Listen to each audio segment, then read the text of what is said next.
So good evening, everybody. Apologies for the late start. It turns out I actually went into the wrong show, and I wouldn't have noticed until I went live, and then it said this broadcast has been deleted. So, quick fix. So my apologies for that. So, my main co-host tonight, I'm afraid, is still going to be a roll of toilet paper because I'm still a bit bunged up, and I do apologise. But my main human co-host is going to be Farmer J. Hello. Hello, everyone. How are you? Did you like my little start image? Yeah. Right, quick go through the comments. The Gold Star Award goes to Gordy B, official first person on the chat. Gordy B is the first. Sorry, I'm being too competitive. Steve Graham says hello. Roger Kendall, Steve Graham, James Tubridy. Steve Graham says, what's for the cap, Penny? I thought I'd go a bit more farmer. So I got myself a little flat cap. Don't know if you like it. Some people have said good things about it. No one said anything horrible yet. Who's the first person going to be to break my spirit?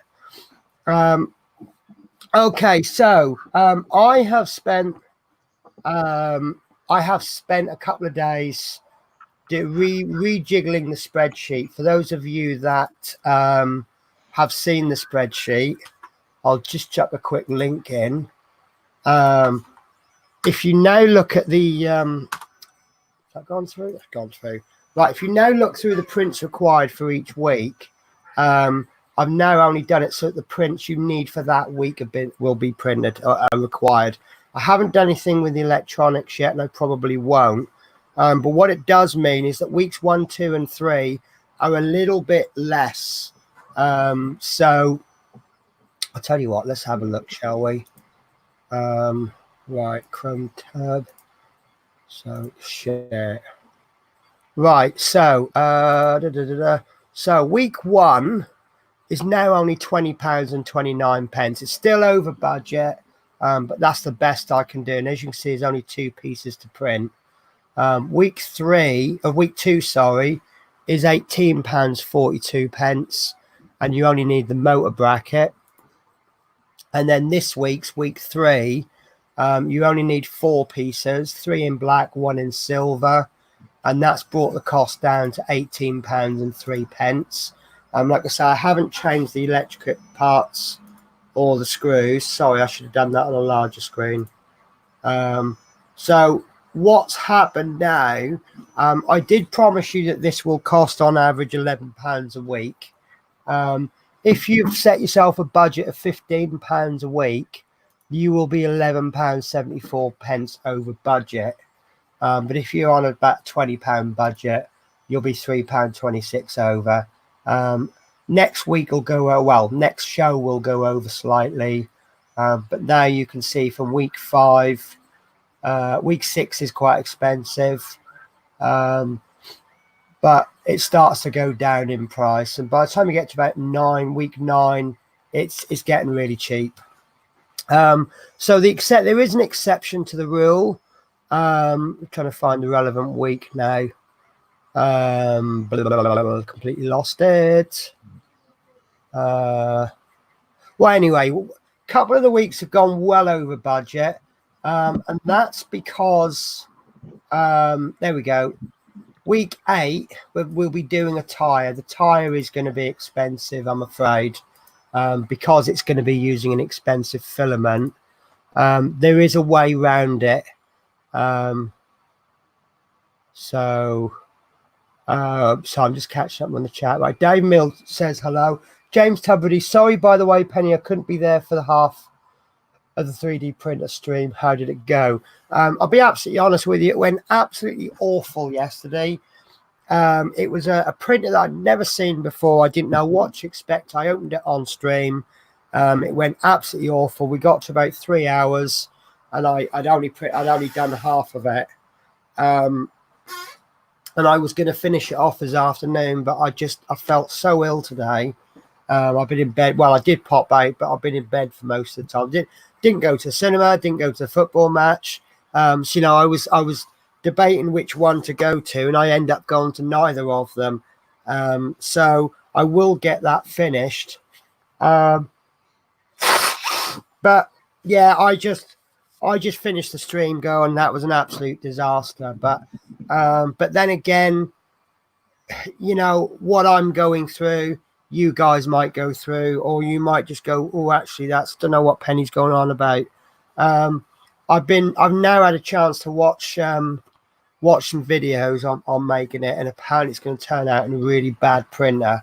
However, that opinion came from someone that really knows this stuff for 3D printers. But this expert, he said it's probably not so good for a first printer, but if you've already got one, it might be a good idea with a second printer with a couple of mods. So that's how the 3D printer went. Right, so shall we crack on with this week? Can do. Yep. Sorry, I forgot to say, how are you, Farmer Jay? I'm fine, thanks. Yeah. Sparkles has been given the all clear. She's got a wheel back. Lovely. So I bet she might make an appearance later if she can be bothered. No, that's brilliant. That's brilliant. So everything's going well with Sparkles, because I think we've just got to keep an eye out, and if another one comes back, then I think we've all been a bit worried, haven't we? Yes, seems she's the mascot.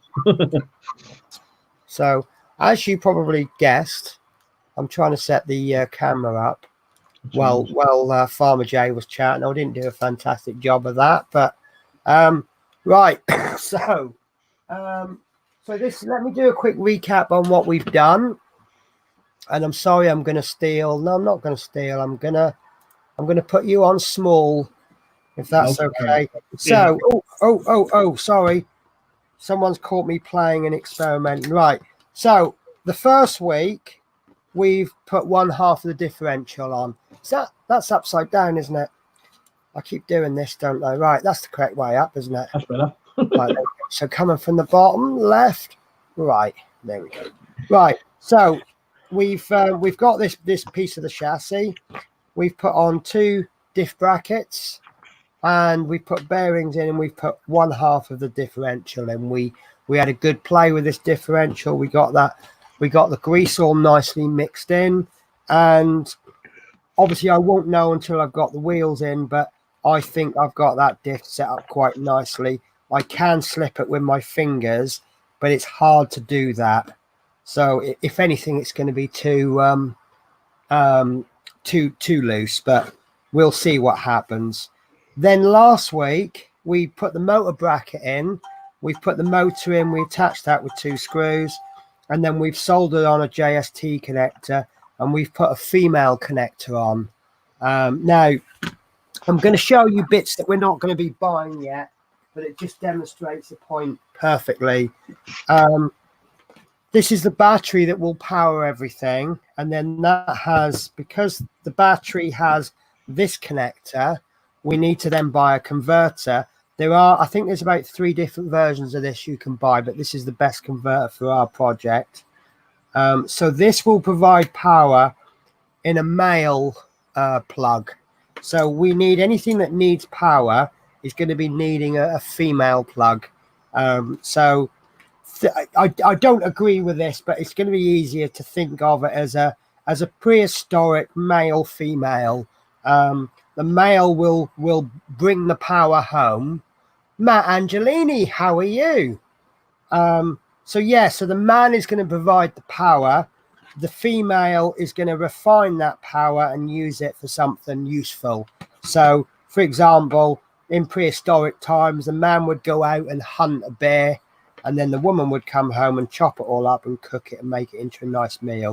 Really bad analogy there, but it worked for me. So once that's connected, we have our first working parts.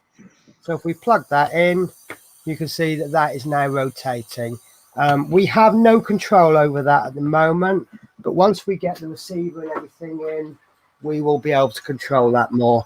So as it stands, we've got forward full speed. That's it.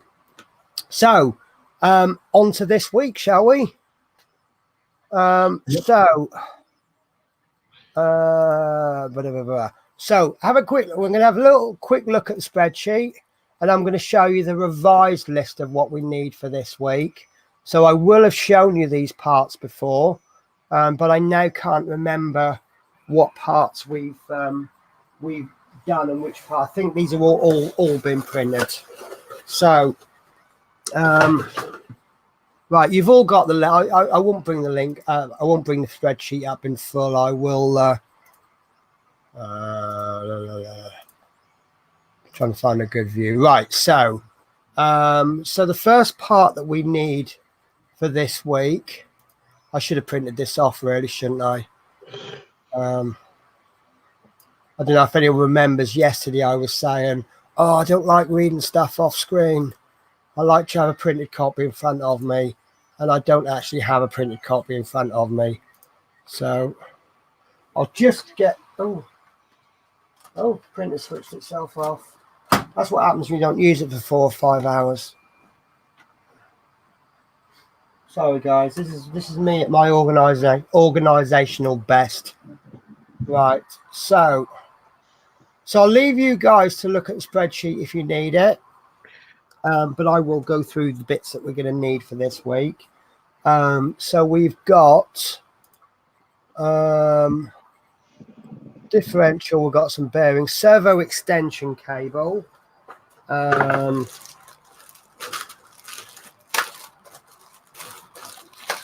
right, servo extension cable. I've labeled them 116B. We've got some bearings, DC motor JST connectors. So there's the male JST connectors. These are the parts that we've already bought. And here is the female JST connectors. We need a servo reverser.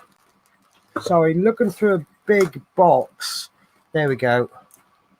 Servo reverser and servo Y cable. I did go through all of these last week when we got them to show you what they do. If I absolutely have to, I will go through them again, but I'm going to assume for now you've watched last week's show. So these are the parts that we got before this week, and now my print has been done.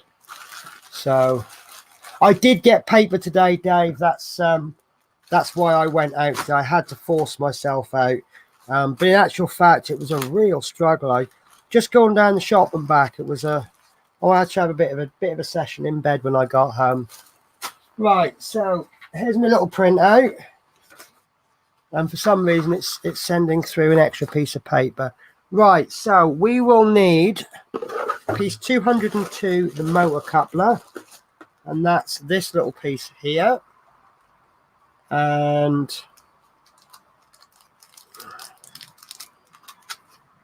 basically, it's a cylinder. And you see that there's a almost circle on that end. And there's a circle on that end, and what will happen is one end will go onto the motor, and one end will go onto the differential. So it will, let's take that off for now. So that will go on to there, something like that, and then that will drive the other part of the differential, which will drive this. The next part is the gear bracket, piece 2019. Which is this one, and this is going to hold the differential in place. So we'll have the diff there. So you can see it's all now starting to come into place. We'll have the upper chassis part 1, which is, I think I've got that. No, I've got that the right way. Upper chassis part 1. This is upper chassis part 2. And this is part 1. And this will go over something that way or that way. And then that will be one half of the chassis. And then there'll be another piece coming on the top. And then we will need the rear axles. Now, they do provide us with some alternative parts. And in most cases, the alternative parts they give us, it's really down to you what choice you make.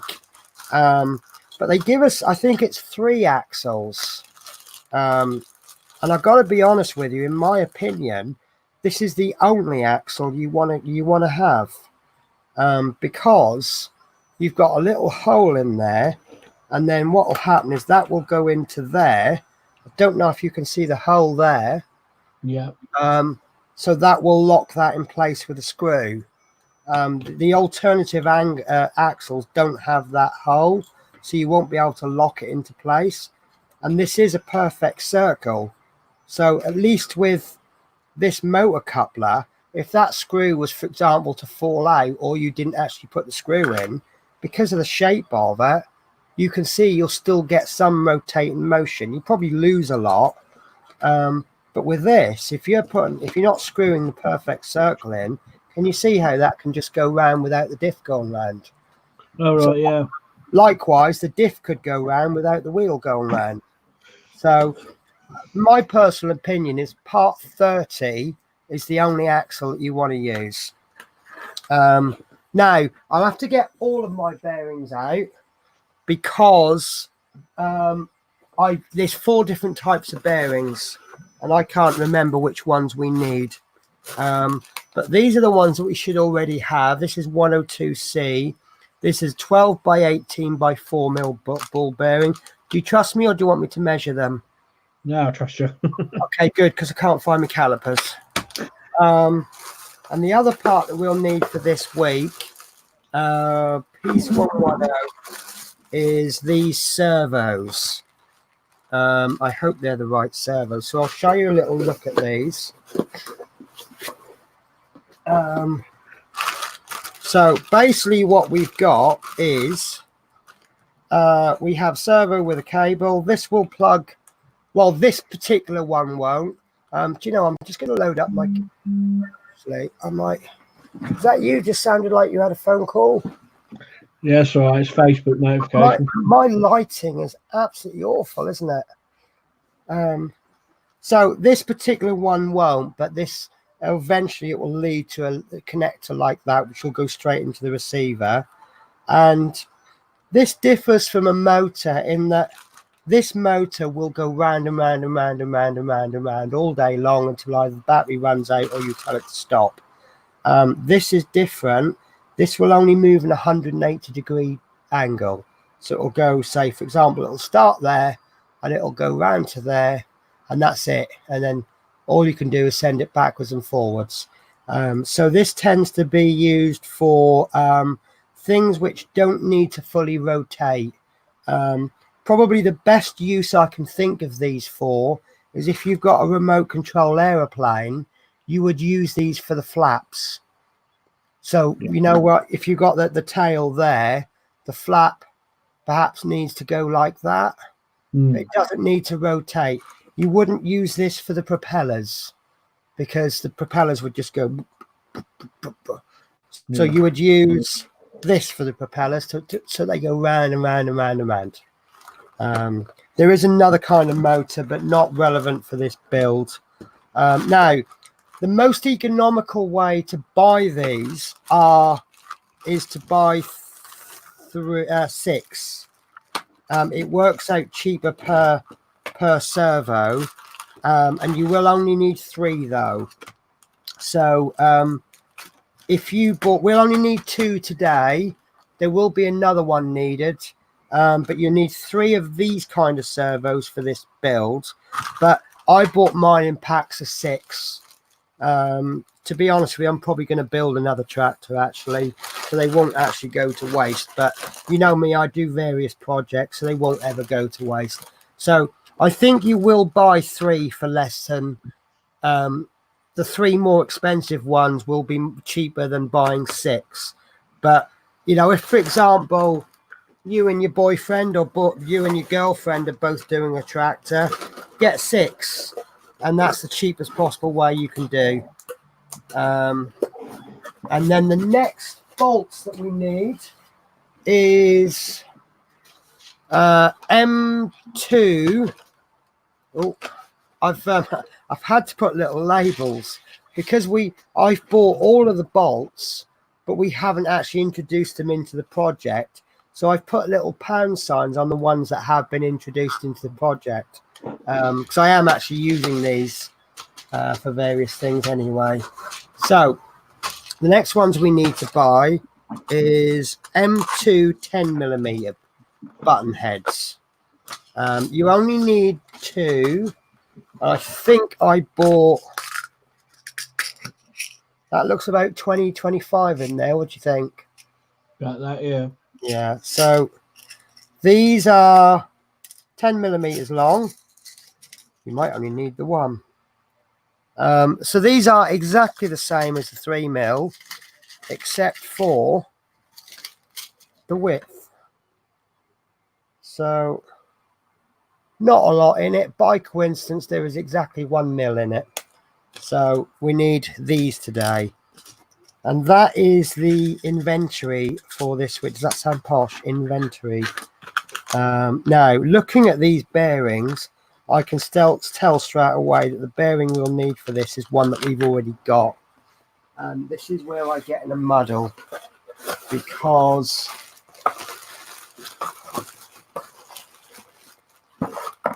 right, 102. Let me just, sorry, I'm going to do this off camera to make, because it's nothing worse than coming to do the actual part and then going, oh no guys, I've got the wrong one. Right. Yeah, right, okay. So the bearings that we'll actually need for tonight, these can go in the box.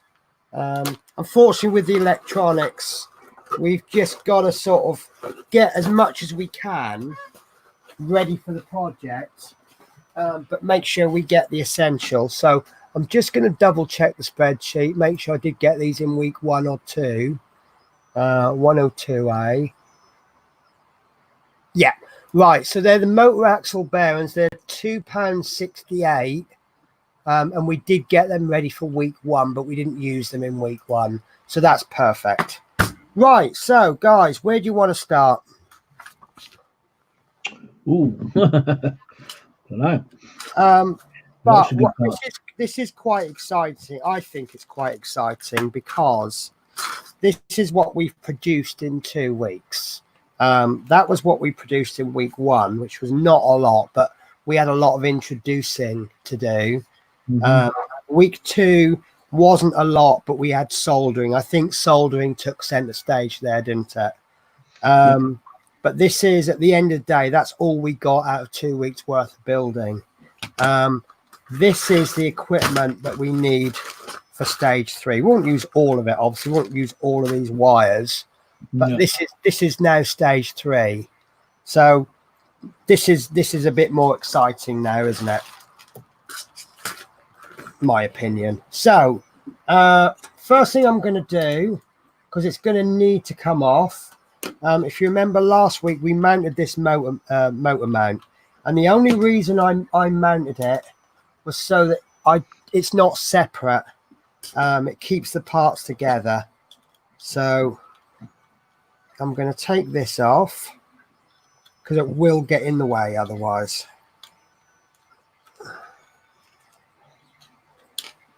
So we're actually taking a step backwards to take us back to where we should be on this build. But right, and we know where these screws are going to go. So I'll pop these in their own special container just for tonight. And I think actually it might help removing that as well. It just adds a little bit less weight. So they can go in there. In fact, actually, I'll put that like that. I'll just put that just in the corner so you can see where it is. Right, so the first thing we're going to need to do, I think actually is going to be to turn the solder iron on. We will need, bear with me a sec, guys. I've got my little sponge. As you can see, it's a little bit dry. So I'm just going to wet that under the tap.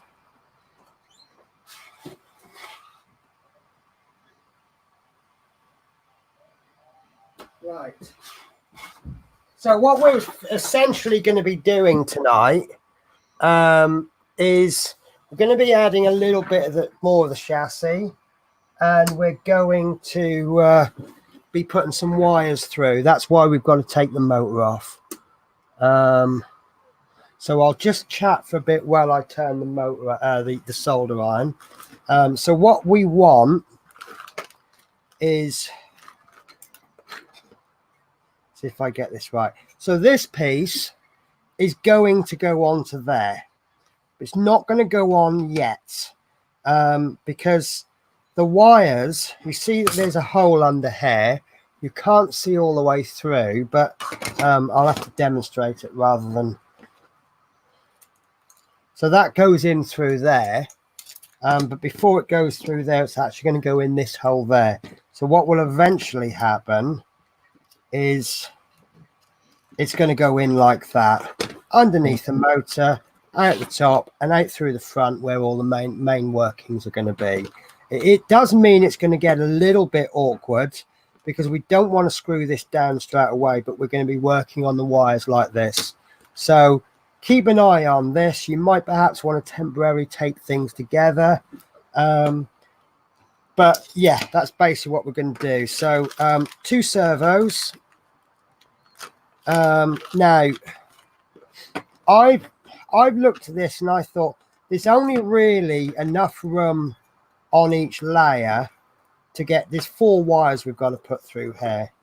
And there's only really enough room to squeeze the 2 through. So what I'm suggesting is don't push all 4 through together and let these 2 go through. Then we'll put the next one in and we'll pull it to one side. Just depends how much of a neat freak you are. So this one, this has got a brown, a red and an orange wire. And what I'm suggesting is that on this side, we basically put both the servos through. Oops, sorry, I forgot to do this, didn't I? So we want to push it through so the brown wire is on the outside of the hole. I'll explain why in a sec. So that one is in like that. And that's got twisted. Right. So it's just I'm trying to be as neat as Horlicks would be, which is an extremely hard thing to do. I think Horlicks is gifted in that, isn't he? He's very gifted, actually. Very, very gifted. But he's inspired me to try and be more tidy.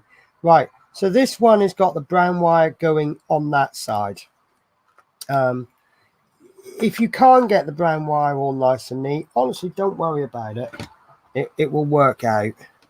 But it's just, as you know, if you twist wires, they tend to take up more space. Right. So that's the servo wires in. Now, the reason I want brown wires on the outside is that when we fix this, you can't see the connection points at the moment, but this is going to come up and sit like that. And this one is going to come up and sit like that. So by having the wires arranged, you've got a slight half kink, and then they go in nice and smooth together. Yeah? Yep. That's not where they'll attach. They'll actually attach to the upper piece. So unfortunately, these will stay in there for quite a while. Right. So I'm not going to tape these down because if I put tape in them, it's not going to give me enough space to get the motor bracket back in. Right. So the next wire that we want to put in is lost. There we are. Right. So motor servo cable. Now, if you watch Makit's video, and I am not criticizing him at all, his servo cable is twisted. I think it's a different cable from this. So I'm actually going to keep mine straight. But what he's done is he's put his servo cable that way round. Right, you see I've got the male connector this way. Now, this is why I want to get 3 servos out. If you had, basically this connector, doesn't matter what servo you're using, this is the connector that you'll have. You see it's a female port. If you put the servo through that way, because this is the back of the tractor, so if you've got, for example, the trailer, the ramps are going to be controlled by a servo. This is the connector that you've got. So I suspect what's happened is when Mr. Makit, don't forget he's a fantastic builder. His instructions are good, but he's a better builder than he is instruction right. I think he admitted that himself, didn't he? Yeah. I think what's probably happened is he's put this servo in, then realized what's happened and did this off camera. So you actually want the female connector pointing at the back, right? Despite what I just said about the power coming in, the power is actually going to be the other way around. So imagine this is the trailer. When we plug that trailer in, it's going to plug in probably like that. I can't remember because the colors are different. I think it's actually going to be that way. So imagine this bit is fixed to the tractor, and then you plug the trailer in. I think these are actually one way, and now the trailer's working, and it's going to go with the trailer. Yeah. Yep. Does that make sense? Yep. This is based on the fact that I've not even built the trailer yet, but I've kind of imagined it. So now you notice I've got 2 servo extension cables. There's a reason for that. If we push this one in, and it's just going to be easy if we just lift this up a little bit, and then we'll see now, because we've got 2 servo cables, even though I've made this nice and neat, it is difficult to get through. Once you can get that, you've got a big square block trying to go around, a rigid thing going around a corner. And now you'll probably understand why Arctic lorries are articulated and not fixed. So I'm going to just try, and again, this is me trying to be a neat freak. I'm just going to try and lift that wire up so that it sits on top of that first servo wire. Because the more space you've got in there, the more space you've got to put the, the neater these are, the more space you'll have to put the next wires in. So, right, so I think this servo cable is going to need about this much space at the end. So as you can see, this end isn't going to reach the end of the motor. Unfortunately, it means that the connector is going to sit underneath the motor mount, which might be slightly inconvenient, but we can fix the length by using a servo extension cable. So now these are roughly the same length as the servo wires. Right. Am I making sense, guys? Yep. Right, okay. And the last thing we need to do is we need one more cable going through there, and that's going to be a JST cable, and these come in 2 parts. So make sure you get a male and a female. So what we're going to do is the piece that this is going to extend for, it's not, but right, again, I shouldn't be showing you this bit yet because it's not actually been bought. So we've got the power, and if we've got anything on the attachments, for example, the lifter, that's requiring this connector. So we've got the male plug coming in, and then we want this to plug into the female one, and then that goes. So obviously we want the same connector on this end as we've got on this one, and all we'll do is, you've seen me do it last week, so we'll just solder these 2 together. Should be a very simple job. The only thing I will say, I'd rather these were stripped too short than too long, but these are stripped too short for my liking. But that's fine. That's going to work really well. So I know there's about 3 methods for splicing wires, and I will show you my method, and only my method. What I'm going to do is, on one cable, I've got these very flashy wire strippers. So So I'm just going to catch up on the chat a bit. Matt Angelini, hi everyone. Gordy B, hi Matt. Get paper like busters. Chris Campbell says, hi everyone, out with Cheryl having McDonald's late dinner. It's obviously a very posh night out for you then, Chris Campbell. Yep. Right, so what I'm going to do is I'm going to strip this a little bit longer. Probably about twice as much for this one. I need to just sort that camera software out. Sorry, guys. And well, I think when we've soldered these, I'll probably take a 5-minute break because I'm running out of coffee, and you know, me and no coffee is not a good thing. Lovely, right. So if I get the focal point about there, I think that'll be too far. No, it should be okay. Okay, so take the autofocus off. We could always actually zoom in a little bit. Have I lost not the focus but the clarities? Do you think that's still all right? That's fine. Yeah. So I've stripped this wire, and I've stripped it about twice as long as the original, and I'll do the same on the other one. And then what I'll do is, hasn't got to be an exact science, but what I'll do on this one, I'll strip it so I've got about twice as much wire exposed, and it will all become clear in the end. So see there, I've got a lot more wire exposed. So I'll do the same on this one. And the reason for that is I'm pretty much going to wrap the wire around one of the wires, and then I'm going to bring it back. So what I need to do is get these together, try and get them the same way, because we don't want a kink. Or maybe we do like it kinky.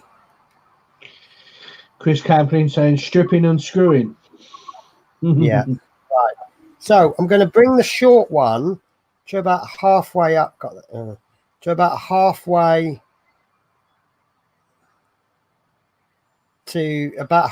up. That's the long one. And then what I'm going to do, I think I've got this the right way around. I'm going to twist the two together. No, I've got that the wrong way around. Right, that's right. About a third of the way up, and I'm going to twist the long one mostly around the short one, and then once you get to a certain point, you can twist, and then I will bring them both back, and then I'll bring the end of the long one back up. I don't know if that made sense. So what we've ended up with, pardon? You put a heat shrink on. Oh bugger, I forgot the heat shrink, didn't I? Yeah, sorry guys, don't forget to put the heat shrink on first. Right, okay, it's here somewhere. I have seen it within the last week or two.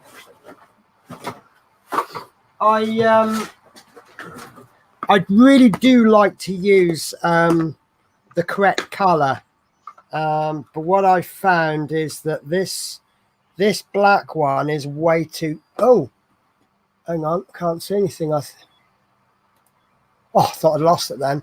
Right, so this black one is too thin. This is an assortment that I got from Banggood or AliExpress or something. The next size up I've got for black is this one, which is, it works. That is actually the heat shrink that I've used for this. But so you will notice that I'm using different color, a different size heat shrink. I think this one will go on forced a little bit. So, and I've got no, I lost my knife, guys. I have been looking for my little knife all day, and I got a feeling it dropped off my shelf. So I've got no cutting implements at all. Yes, I have. What about what? Pair of scissors? No, I actually don't have any scissors to hand. Can you believe that? There you go. I've used my wire cutters built into my wire strippers. Right, so 2 pieces of heat shrink.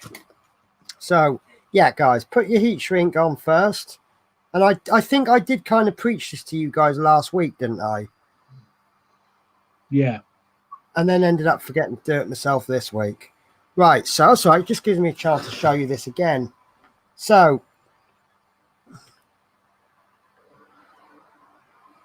we're going to twist these together.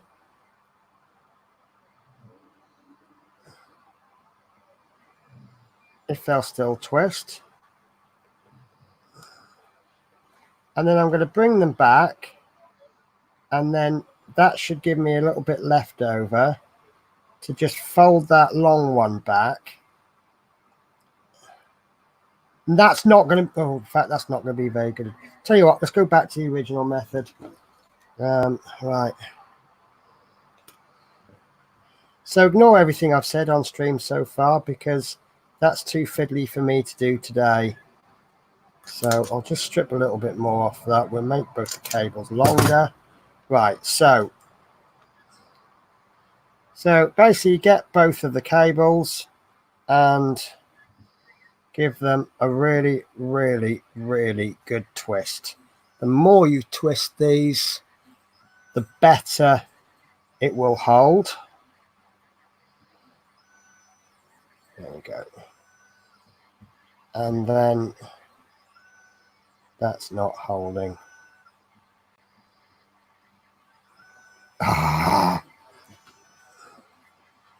Why is this not working for me? It's because I'm on camera, isn't it? It's always the way, isn't it? Yeah.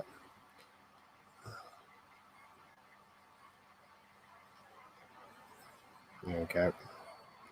This one will work. That one. Right. Okay.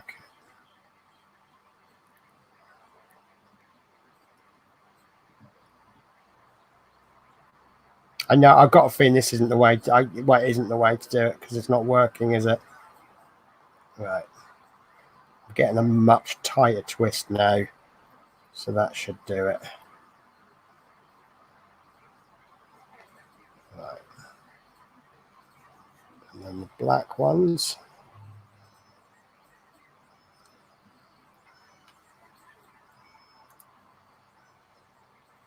Do you know what, Chris? Those wire strippers weren't that expensive. They weren't the Chinesian ones. The reason I got them actually was I found the wire strippers I got with my solder iron, which are these ones, weren't very good. But I've now found, the trouble with putting a bit of solder, it then makes them a little bit more solid. So I'm going to put these in my little clamps, and I'm just going to keep them as far apart as I can, just so that I don't.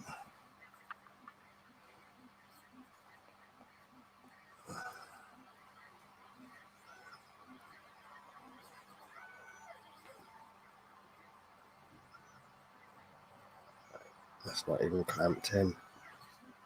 Right.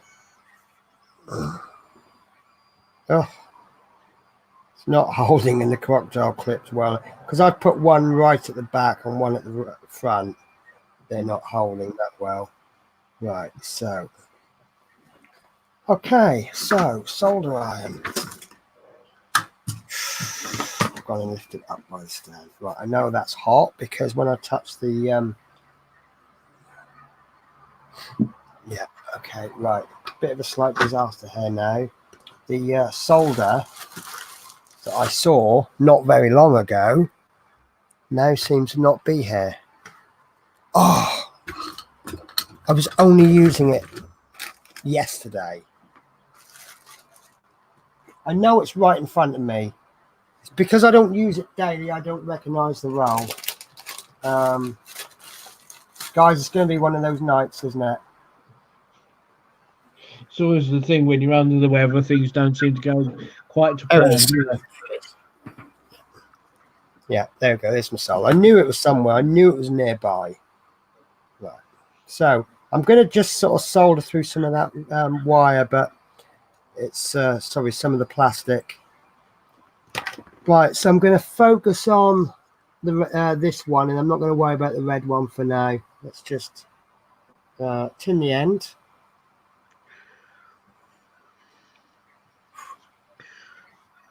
If you've got any allergies or anything, you know, you don't like smoke, make sure you use a well ventilated room, because this does smoke a little bit.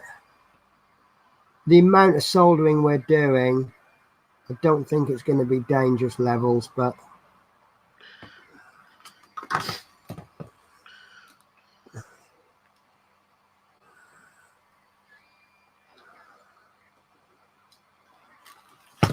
there you go. I shouldn't have even bothered doing the black one. I knew that'd fall out.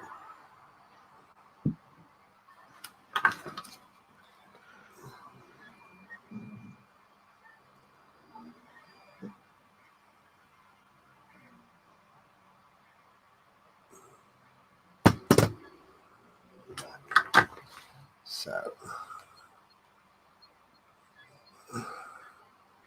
fortunately, there's only one way to know if we've done this properly, and that's to do the whole lot and then put some power through it. So you can see that's a little bit too thick for that red wire, and I've gone on. There we go.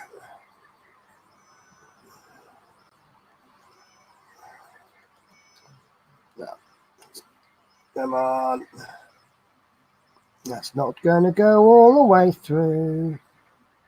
Right, let's pull that back. Right, don't do this at home, guys. Take a bit of that solder off just to make it a bit thinner. In fact, I might even clip that end off. That's hot.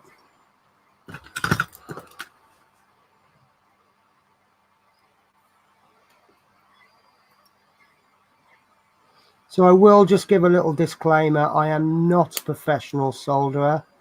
I'm only a hobby solderer. You're off camera a bit, funny. Sorry, guys. I'm over here, aren't I? Right. So yeah, I've just sort of snipped that a little bit just to make it thinner. I want to get this to go over, and it's not.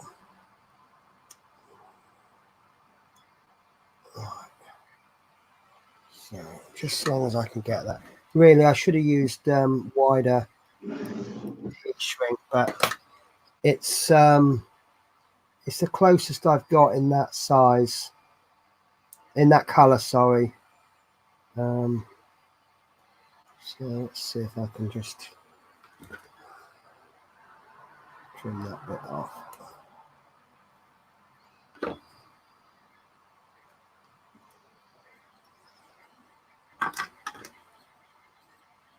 I think it's that thickness because of the way that I've twisted it more than it being too much solder. Right, I think that'll be better. Just took a little bit of that width off.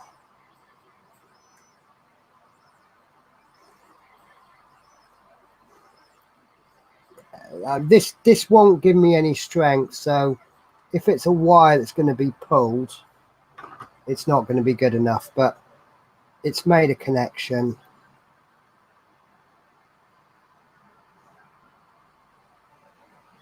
There we go, we've got that in the middle. So, and I'm just going to cheat today, and I'm just going to use a lighter rather than using the blower. By the time you got the blower out and everything, and that's fine. I'm happy with that connector. I'm giving it a bit of a tug. Do you know what? I'm going to use I'm going to zoom it back out again. I thought by having it zoomed in, you get a closer look, but all it's actually doing is giving me a much smaller workspace, and I've only got to move like an inch, and you've lost it. So right, so same again with this one. We're going to twist these wires as tightly as we can.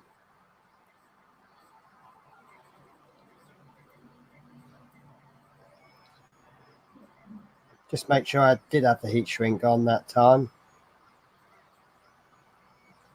Probably you might actually want to use pliers for this. I'm all right because I've got a thumbnail, so that assists. So, right, so the lesson I've learned this time is for my hobby style soldering, I'm just going to put a blob of solder in there and then cut that excess off. So,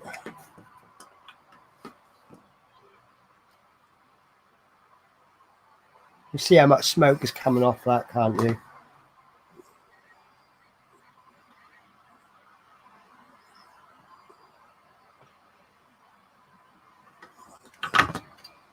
So what I'm doing is I just put a blob of solder on, and then I'll rotate the wire 180 degrees, and I can come in from the other side then. And then I'll just go over it again with a solder iron, just to reduce any excess solder. As I say, proper electricians are probably cringing right now, and that's removed all of the solder.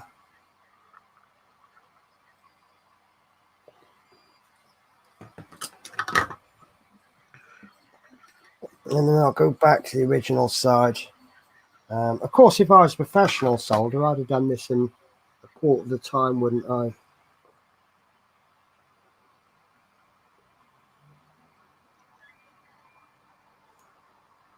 Right. So I am happy with that. Yep. So lovely. There's enough strength on that.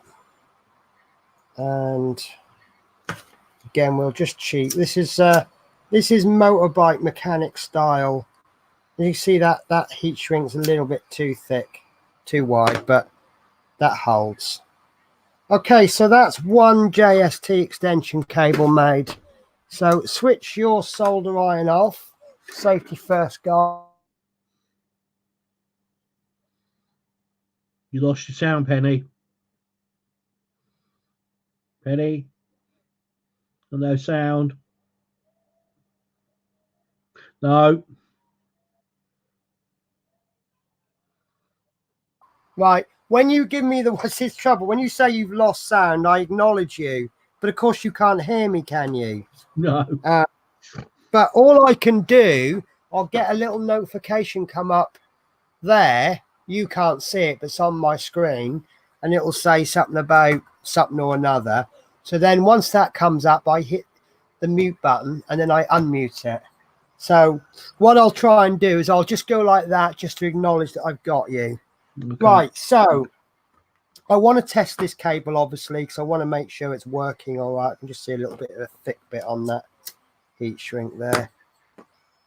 That's not going to make a lot of difference. But so the only thing I can think of to test it with, might as well test it on the motor, mightn't we? So check the battery works. Obviously, if you haven't got the batteries yet, which most of you probably won't, what you can do is get a male JST connector and plug that in, and then connect this to a battery or some kind of power source. I'm cheating and using the battery because I've already got the battery. I don't mind. I mean, I'm suggesting you get the batteries later on, because once that battery runs out, you'd have nothing to charge it with unless you bought the charger. So we'll double check. We know the motor works, but this is just a control. So probably can't see. Let's got the still got that. Right. Oh, there it is. There it is. I think I've actually ruined this bit of masking tape, so it's not reusable.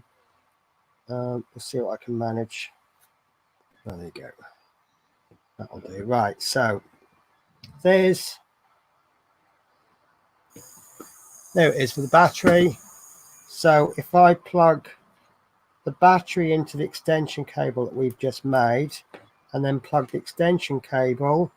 3, 2, 1. Perfect.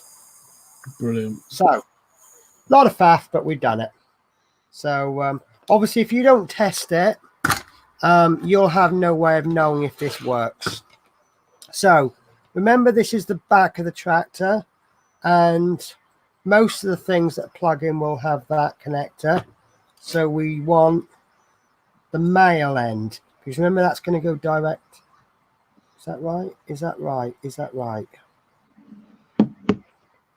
No, it's this way. It's the male that provides. Right. That's the bit that's going to provide the power. So this bit needs to go in the middle. That's the female plug. So the male plug needs to be at the back. Now, we've been threading through this way. Because this connector's fat at this end, it's actually going to be easier to plug this the other end. So that will just go through there. Exactly the same as the servos. We'll probably need to lift this up. And there you see, there's the plug come through.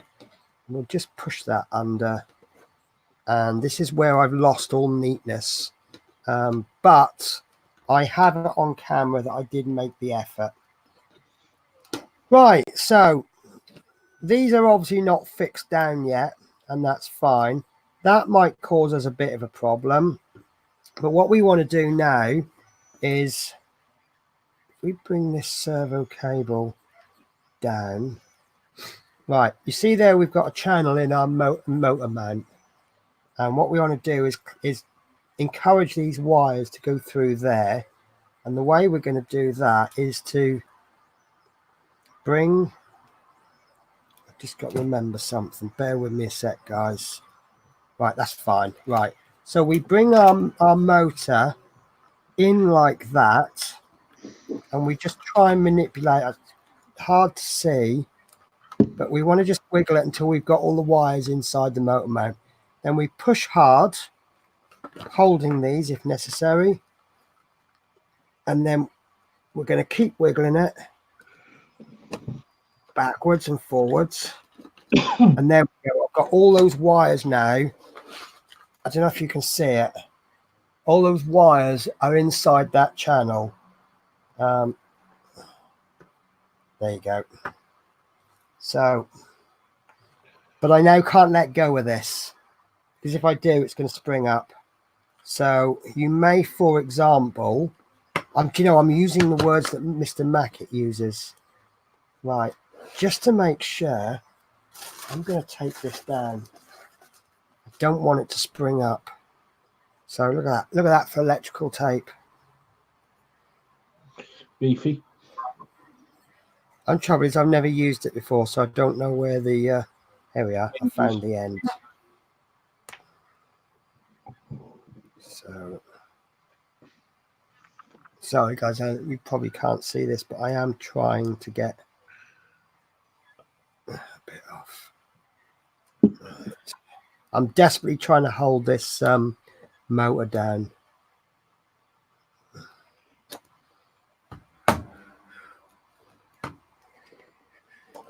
I'm really not bothered how much. I know I'm going to waste tape, but I really am not caring, because I want that.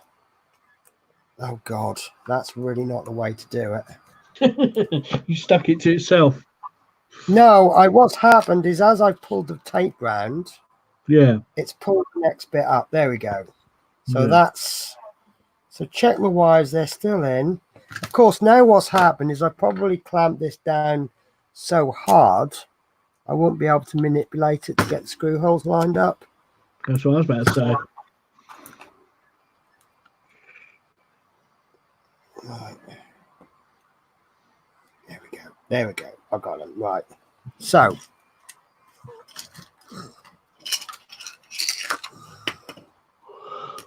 Now, experience tells me... Are you right there, Fleetwood? Yeah, fine, thanks. Sorry, We're not keeping you up or anything, are we? No, just a bit tired today. But...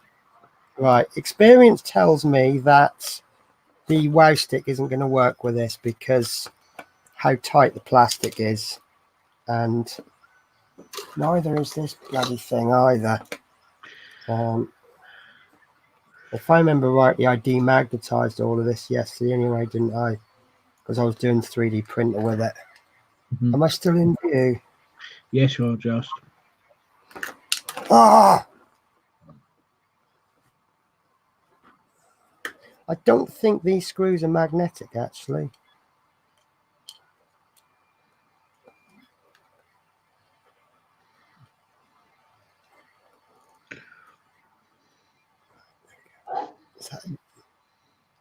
That's not it, is it? There we go. Right. And I've missed something out. No, I think I'm okay. Right. So I'm still only going to put these screws in loose. And I'm only going to put 2 in. Because I've got a funny feeling this shouldn't be going in yet.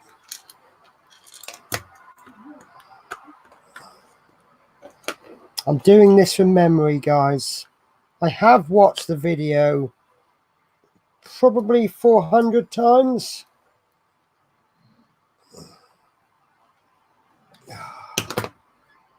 Can't find the screw hole. I think I've picked the 2 screw holes that are the most awkward ones.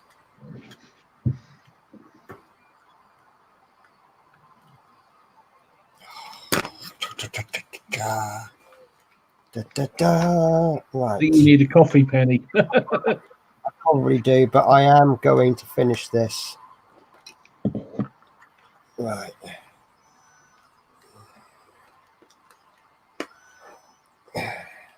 There we go. That's in. So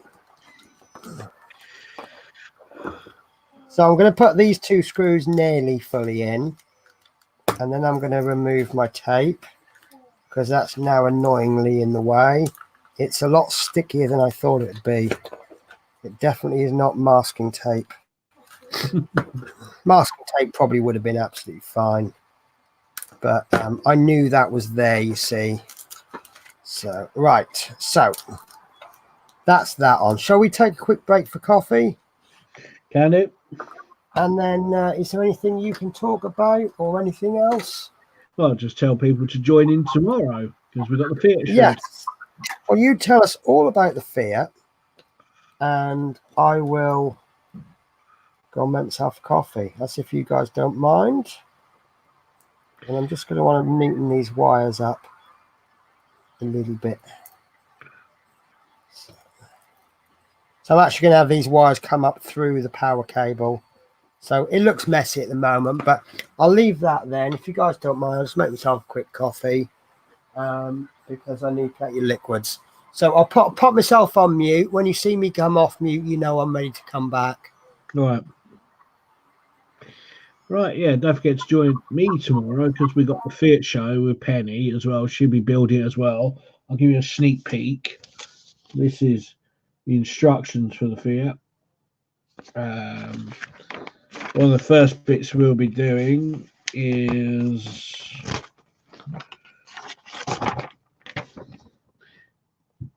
the front part of the Fiat, so that'll be interesting, which is... Can I find it now? There we are. This is part 1. Part 1 of the Fiat. So that'll be coming out tomorrow. We've got 5 packs to do tomorrow. So that's box 1. And then in another 4 weeks, we'll have another another load to do. Then following Sunday, the 27th, I've got the Renault 4L. And this is part 1 of the Renault 4L. That is the bonnet there. As I said, with the Renault and the Fiats, I'll be doing a pack of each, and then I'll put it out to you which one you want me to continue. Either I do the Fiats or I do the Renault, because I can't do both. So time to decide which one you'd like me to do most. That's about it, really. I said the Routemaster's coming on nicely. I've got a few more Lego builds coming up in the next few weeks. I've got Steamboat Willie, Lego Ship in the Bottle. I've got a Lego Technics Formula One car coming as well. I just did a swap recently on Facebook. A guy came and he took a couple of my builds that I've done on my channel, the Eiffel Tower, Buckingham Palace, and the RC Racer. I did a swap for this Lego Technics Formula One car. So that's coming up, and I've got a few more swaps coming up. Gordy B. Well, the Renault will be next Sunday, 27th, at 8 p.m. on my channel. The Fiat's tomorrow at 8 p.m. on my channel as well. As I say, Penny will be doing a joint build with me with that one. So that'll be interesting. So I think Penny's back. No? I'm back. Yeah, I tried to get you with me in the background, but it didn't quite work out. You know I can't control my screens, don't you? Yeah. So, right, okay. So, thank you for that. I really do appreciate that. Sure. So yeah, it's funny actually.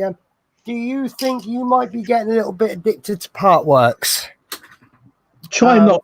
I'm not going to name a certain person, but I'm not going to be bad as him.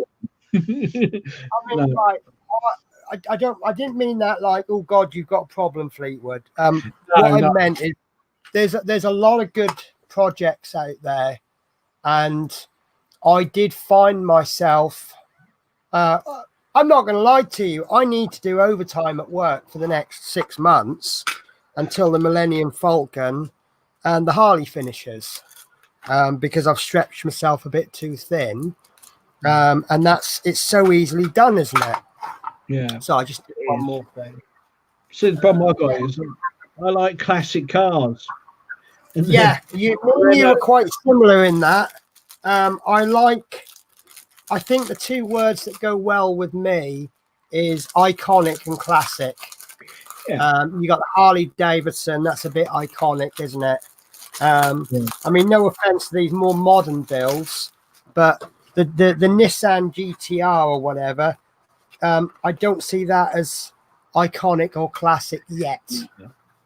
But the Nissan Fairlady they've got in our garage, and like the Mercedes 300L, they are nice. Even the Scimitar 1000, the Renault 9. I love it. I mean, I've this Fiat I'm really looking forward to. I love the car. I've never owned one, never even driven one, I'll be honest with you. But it's just so it's head turner, isn't it? I remember a lady I worked with, and we always take the mickey because she used to turn up for work in a Fiat 126, and she couldn't take any passengers home with her because there was no space.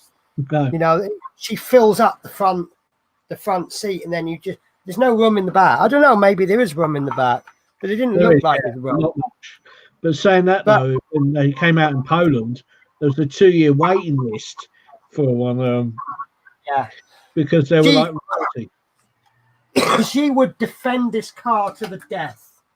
You know, don't ever criticize her car. She'll fight you.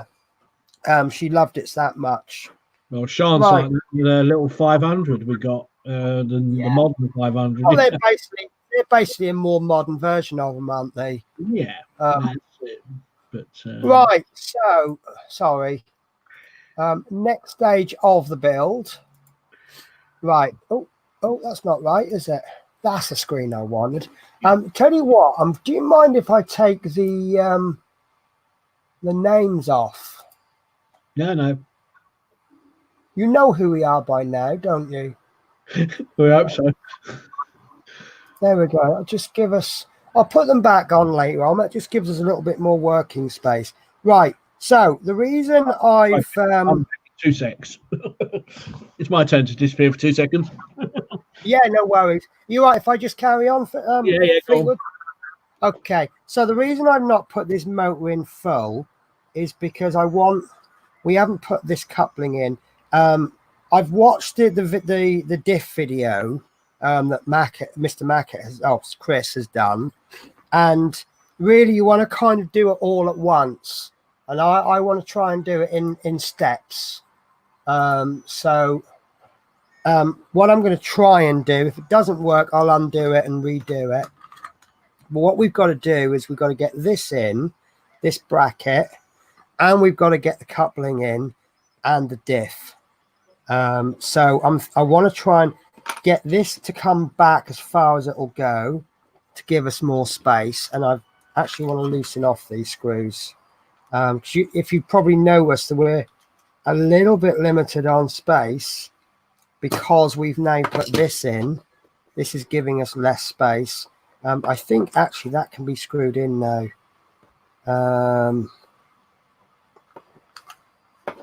I'm just got a feeling I've forgotten something.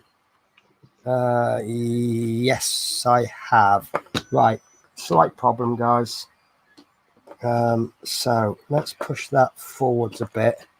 I forgot 2 nuts. So we have a couple of nuts that we have to put in now, but we won't use for quite a while.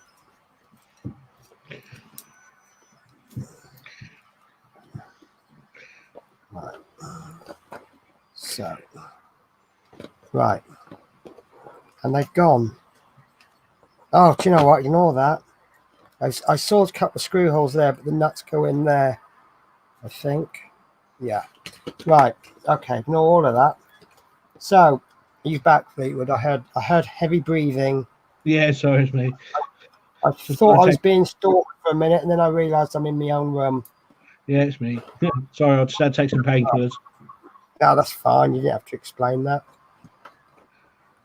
Right. So, it is tight because soldering those wires on the motor, they're not so flexible now. So you got to shout who's boss, but don't be too forceful because you don't want to break them. So there we go. So there's the power cable. And then I'll have everything coming in through the middle. Right. Okay. So I need bearings 5 by 10 by 4 mil, which I've labeled 102. And this, do you know, I was about to say it's a nightmare to get off. But there we go. So you just want the one. And then what we're going to do is we're going to take this bracket, which I've forgotten the name of now. Now, if you look, I don't know if you can see it. There's a little ridge right at the bottom. Oh, yeah. If you look there, you can't see a ridge. But it's a little stopper. So what we'll do is we will push that bearing in. Now, that bearing's gone in absolutely lovely. And you see it's actually stopped from coming out because there's a little ridge on this side. But if you can't get that in, you could perhaps use pliers. Best thing to push that in with really is a vise. But in that particular case, it's a perfect fit. So that's just jogged my memory that I didn't get the diff ready from before, which is obviously going to be a critical part. So you guys can give me a random amount of time between 10 seconds and 5 minutes based on how long it takes me to find this. This is one of the problems with building all the parts up early on, sorry, is the words I'm trying to look for. Right. I know it's in there because I did see it this morning. Oh, come on. Steering wheel, that bit. It's in a little tiny bag, which doesn't help matters, does it? When you've got little tiny bags. There it is. There we go. Best way to find things is to drop them on the floor. If they flutter down, they're probably made of plastic. If they drop down with a thud, they're probably made of metal. Right, so if you remember from week 1, the differential came in 2 parts. 101 diff this is the first part of the diff or differential, and this is the second part.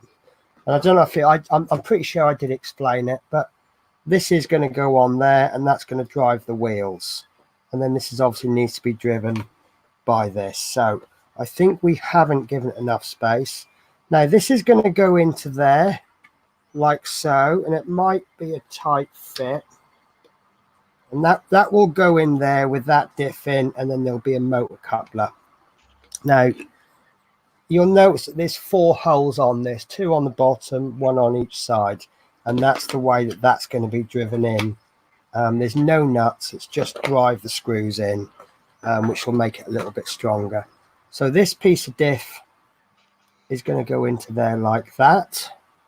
And then we've got the motor coupler, and you'll notice that there's 3 holes, 2 on the top, 2 on the bottom, and 1 hole is bigger than the others. This is the big hole, that's a 3mm hole. That one should be a 2mm hole, which is why we bought the 2mm, 10mm, M2 10mm button screws. So the smaller holes will go on the diff side, and that is going to be a tight fit. And then what will happen is that there'll be a screw goes through there. Do you notice that there's a hole in the diff? Oh yeah. So there'll be a screw that goes into there. I've lined that hole up. I don't think you'll see it, but let's try and get a light behind it. No, it's not showing very well. No. Yeah. You can see it slightly. Yeah. And then if I put my finger behind it, now obviously you don't see it. No. So there's a very tiny hole, and then this is not going to go. So I'm going to have to undo this screw altogether. The problem with the wires is that these won't all go through that channel because of the connectors and where we've made the extension. We've got 2 servo cables, so I've got to lift this front bit up enough to be able to slip that on. In fact, maybe we shouldn't actually have attached that. That would have been a better idea, wouldn't it? True. This is why I love building live for the first time, because I've assembled these instructions based on the video. So I'm going to try that way. What we've basically... Pardon? Everybody has their own way of doing things, don't they? Logic. Yeah, exactly. Yeah. So basically what we've done, I mean, this is working well actually for people who haven't started the build. So right, let's see if I can get that on. It's just finding that hole is hard. Once you got the first 2 screws in, the problem comes actually with my printer. It's I have the nozzle just ever so slightly too close to the bed, and what it does is it squashes the first layer. So the holes will be ever so slightly smaller than 3mm. Once you break through that, it'll go through fine, and it's just finding that hole. Right, so yeah, what we've basically done is we've built one end up, then we've built the other end up, and now we're doing the middle. It's far easier to work from one end and then work our way up. So what I'm going to do is I will undo... Do you know what? They've gone in really easily, so I'm going to be lazy. Well, stick it. Right, what have I got those 2 screws for? And are they the same size? No, they are not the same size. There we go. So that's fine. This is Well, at least you know I've not built. This is the first time I'm building, because otherwise I would have known this was going to happen.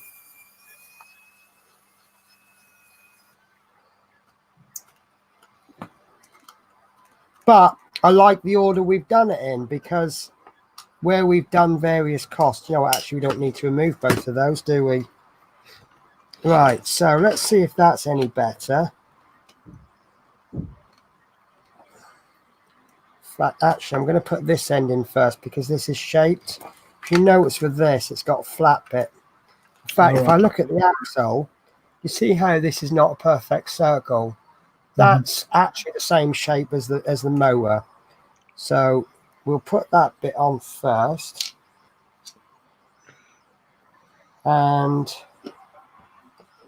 it doesn't matter how far down or up this goes, so long as the whole motor, the whole hole covers part of the motor. So I don't know if you can see that, but where that screw hole is, it's not actually covering any of the motor.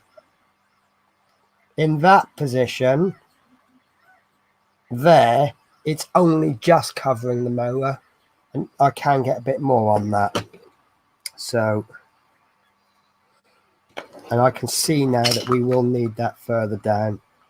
So I'll just push that all the way down for now, and then I will pop this on. I'm not going to screw it yet. I want to make sure it's going to fit. Remember, this bit's not bolted to the bottom, so there is going to be movement. Right, so that goes in like that, and then we'll test we can still fit the diff. And look at that, that's going in perfect. So that's what it's going to roughly look like when it's all finished, but obviously it needs to be bolted in. So I'm going to try and aim to get this diff on first. So there we go. I've just lined that hole up. Might need to pull this coupling out a bit. There we go. So that hole, I think, is perfectly lined up. So M2 10mm button head screw, and I've just gone beep. So I know that head's not going to fit.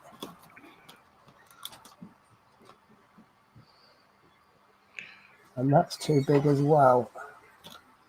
So there we go. I'll get it started manually and just move it to a comfortable position. So I'm going to have it coming in slightly at an angle, and we'll whoops. I think I just lost that under the motor mount. There we go. Didn't want it trapped under there, did we? No. That looks like that's going to be a really loose fit. So that's going to screw in, and I'm anticipating that's going to poke out the other end. Hence, we only need one screw, not two. Right, there we go. So, yeah, in actual fact, it is poking out a little bit on the other side. So, not by a lot.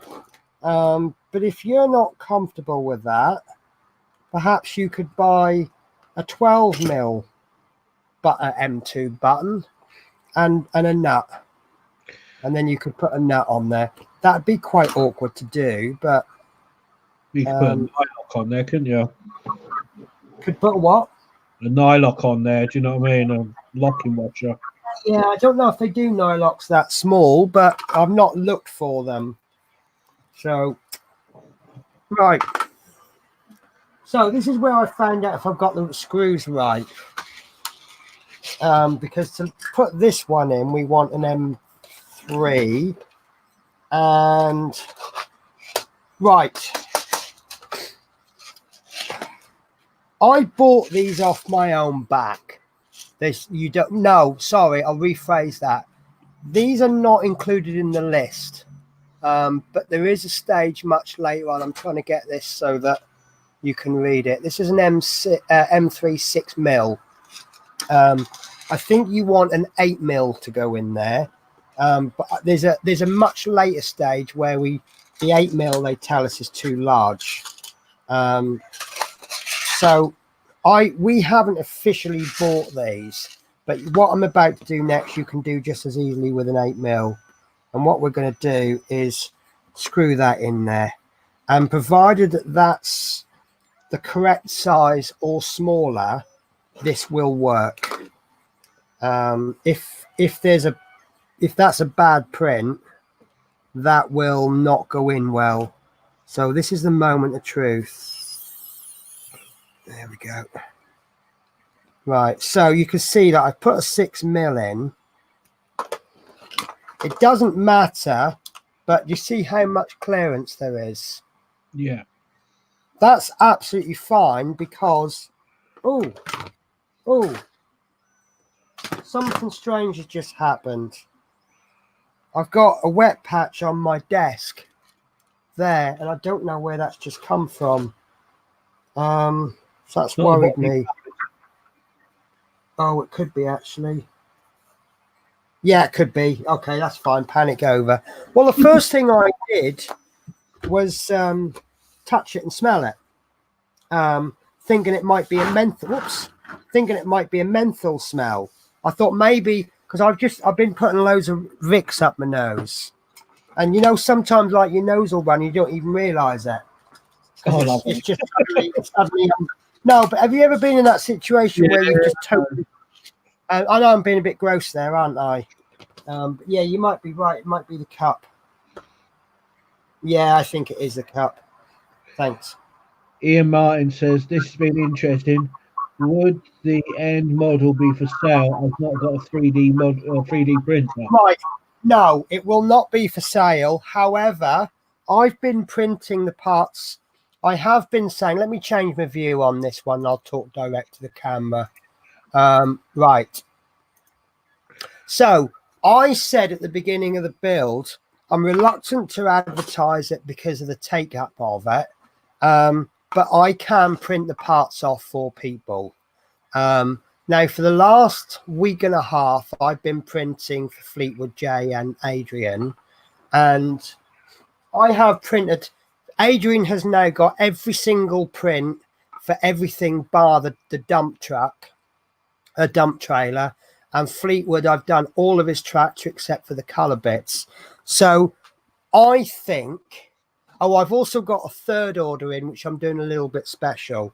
So if you want me to print a copy for you, Adrian and Fleetwood still has to go out and buy the electronics. But I've basically said the deal I've got with those two is I've said, you send me the filament and I will print for you. And then that filament belongs to you. An alternative way to do it is that I can buy the filament and I'll charge you. If you look at the spreadsheet, I'll give you another link just in case anyone's come in after I last posted the link. But one of the tabs, it's got costings. Did that go through? Lovely. Right. Now, the costings, I've actually added on 10%. This is to account for variations. It's actually the filament that I've bought. So that will be roughly the cost of the parts. So, but I'm quite confident I can print off the parts for people. And I could probably do the whole tractor in a week. Probably doing a maximum of 2 people. A third deal that I've done with somebody else, I'm actually selling it to them as a part work. And they're going to be paying me £20 an issue, £60 a month, and I will send them everything, including the electronics. So if that helps you, likewise, I suppose I could do it as a commission and actually print it, do it all for you. But I absolutely refuse to completely build a 3D printer, the tractor before the streams have ended. Each Saturday night stream that I do, I want that to be the first time I've built it. So the aim of the project is to get people 3D printing and making projects. So I could make a tractor for you, but I think that would defeat the object of this stream a little bit. So does that help you at all, Martin? Sorry, Ian Martin. So I will print for people, and it turns out I can print more than I thought I could. But I couldn't do. Basically, what I would say is, if a load of people come up to me and said, right, can you do this for me, Penny? It would be a case of, right, okay, fine. I've got too much on. I'll start yours next week or the week after or the week after that, or depends how many I've got on. Right. So we have installed the motor coupling. So the next thing we want to do is put this this diff back on, and this is going to be nice and simple. We just pop that in and slide it in, and then we put these long screws back in. Check the nuts haven't fallen out. This may not work quite so well if the nuts slipped, which it hasn't, so that's good. So that was a much easier way to get that in, wasn't it? Yeah, true. Rather than work. How about could you build me a working 3D printer? Right, I'm working on that one. I've seen a project. I don't think that's gone on. Yeah, okay. I think my nuts have slipped. I know Chris Campbell's going to be laughing at that now, isn't he?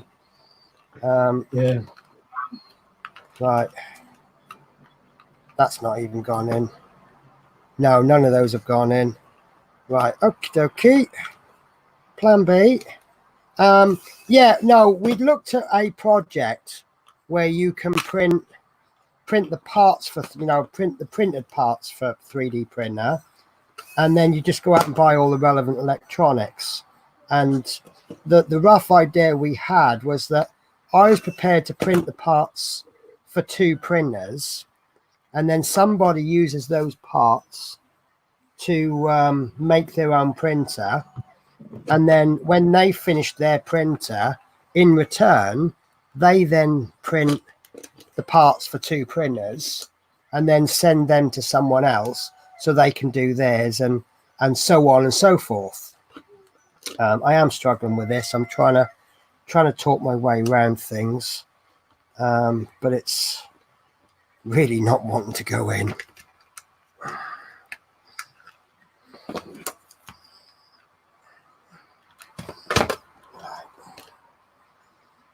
So whichever way you do, maybe the easier, I don't know which would have been the easier way.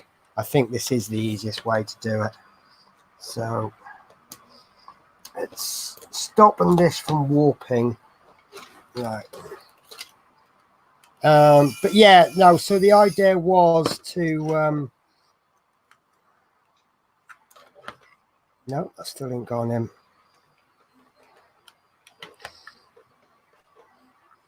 I think it's that coupling. I think that coupling is too high. So shall we screw that in?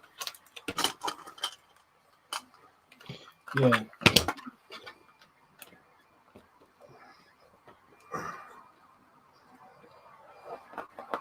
So again, it might be a little bit too thick on one side.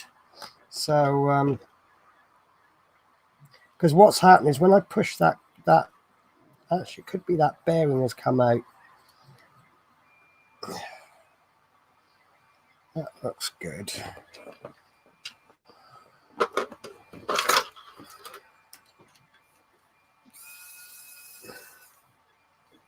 See, if I had like a really expensive printer, these would have been absolutely spot on. When Horlicks was printing his off, he was going, wow, these fit absolutely perfect. And they did. Because I've got a lesser printer, it just means I've got to do a bit more work. So now that feels better. Except it isn't. Right, okay, let's try plan B. Let's remove this top. Maybe that's why you didn't attach this till the end. Right, so it means I'm going to have to pull these wires out a bit, which they're not really going to go. Right, that's going to be a lot easier, isn't it? There we go. Why didn't I think of that before? Straight in, straight in.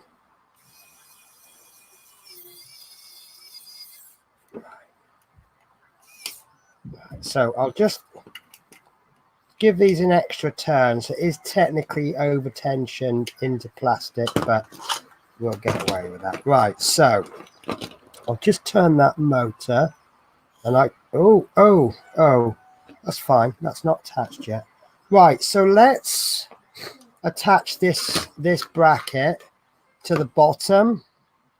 In the video, he did actually attach the side first, but I think I'm going to attach the bottom first. So, right, so we will need M3 16mm with, oh, that comes from the motor bracket, haven't it? Right, so 2 M3 16mm, which we've already bought. So that's good, and I know that because I've got my little pound sign on it. So I suspect the first one will be the hard one because I can't see to line the holes up. But having said that, that just went straight in there. So Oh, she's enjoying the cuddle one. Is that the lovely Sean? Yes. And Sparkles.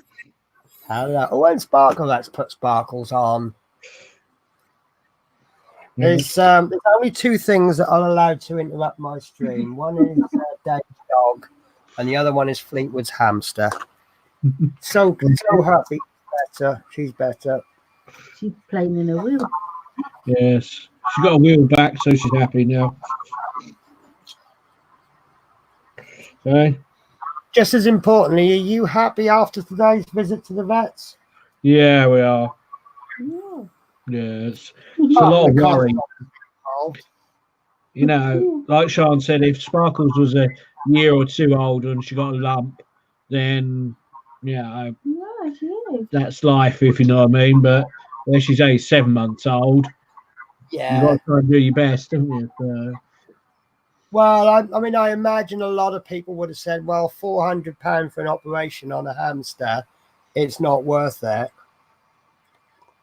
Oh, But I think there'd be a lot of people would disagree with that because they're not just an animal, are they? They've become a member of your family. yeah. That's the difference. Mummy's baby. So, and until they're in that situation, you know, can they really answer for you? So, right. Okay, so I've nearly got this second bracket in. I've just got this screw to put in, and I think I've actually pushed this one in. Remember when I say I put one in a little bit, and then I put no, that's not going to go. It's trying to cut through the plastic, so I'll just finish it off by hand. Some of these will be easier than others, and it's all down to my 3D printer and how I've leveled it to the bed, for example. So that's gone tight. So I'll just give that about 1/8 of an extra turn. And that's in. So far, I've had none of this plastic thread stripping thing. Right, so now it's time to put this bit on. So let's put just the motor through first. No. Right, that one. Check your wires as well. I can see where they've gone into the motor mount. And oh, we go. They've slipped out of the motor mount as well. Oh, ding. Yeah, sorry. All right. Right, so we don't want these wires to be trapped under the side of the motor mount because what will happen is when we tighten the motor mount, we will we'll squash them. So what I want to do is I just want to tighten that up a little bit more. And then, so this is pretty much almost fully tight. And then if I get each end and I pull it, gently. Right, there we go. Right, that pulls backwards and forwards fairly freely. That's one of the servos. So you can see there that I can pull that through. That's good. It's quite tight. So this one, now that's going through very freely. So that would suggest maybe this one is slightly trapped. So I'll pull both ends. There we go, and wiggle it. There we go. That's gone really loose now. So I'm happy with that. So I don't think that's trapped. Then we'll get the power cable. I've got to be careful here because that's only held together by 2 bits of solder. So there we go. That'll go through. The wires have got a bit twisted. So, but there is movement there. And the last one should be the servo extension, which has disappeared. Here it is. So that's actually slipped out. So I might struggle with this because it's a fat one. There we go. So that's in. So if I pull that, oh, that's stiff. I'm suggesting that's not going to go because there's the lump on the end there. Yeah. So it's actually, so we've got to hope that that's enough cable, guys. But I think it will be actually. I think the amount of cable we'll need for these will be that much. I think that's all we'll actually need, because I think that is the actual back of the tractor there. So we only need enough to make a plug. So that's in. So I will then tuck all of these wires up through the middle of the motor, and then I will bring all of those up through there, and then we can place this. There isn't a lot of space, but bring these one at a time. It's the motor that's the biggest problem, because there isn't a lot of, I'm actually bending the motor bits to get these through. So just take your time, move one wire at a time. That needs to come round there and bring that down. So the servos look like they're giving us a spot of bother. One seems longer than the other. That's because one is longer than the other. Right, so one is very much longer than the other. Ah, there we go. No. Right, okay. I've got this twisted round the servo extension. That's why I'm struggling with it. So just keep going until you're happy with this, guys. I'm taking a very long time, far longer than I thought I would. But if this is causing a problem now, it will probably cause a major problem towards the end. Right, so 2 servos. This is the wire, and I can see the brown wires are on the outside, so I've managed to maintain that. But this one has gone stiff, so I'm suspecting I've trapped it. So I'll loosen that off a bit.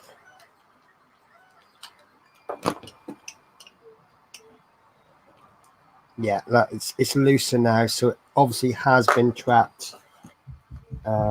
Yeah, I can see it's trapped there. Look, I'll push that across. Loosen that as much as I need to. Don't pull it right out. It might actually have been easier for me to take the whole motor mount off and start that bit again, but let's see. This is why I've only put it in by 2 screws.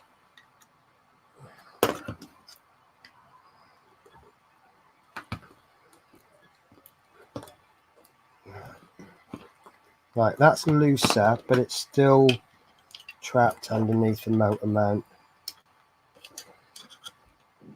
I'm going to take that whole screw out. I've got a horrible feeling that it's wrapped around the screw.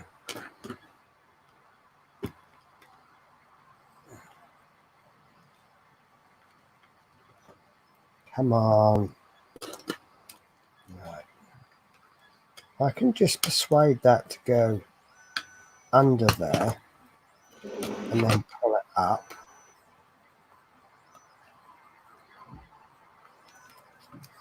Oh, this is a big problem.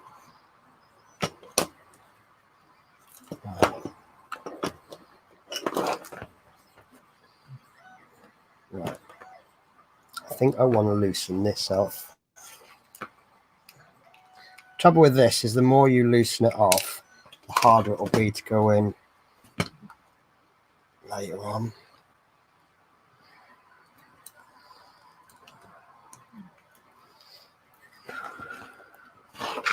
Guys, this isn't working. I've practiced this a few times actually, and every time it was fine. Right, so let's tuck that under there, shall we? I'll pull it outside this way. There we go. Ah, that's done it. That's done it. Right, so. Right, okay, that wire is in. So I will rescrew this in.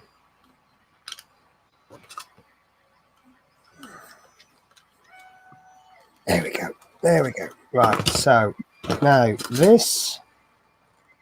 There we go. That should move freely, but so I'm going to leave it pulled back for now, and I'm going to leave this screw off, and we'll fix that last.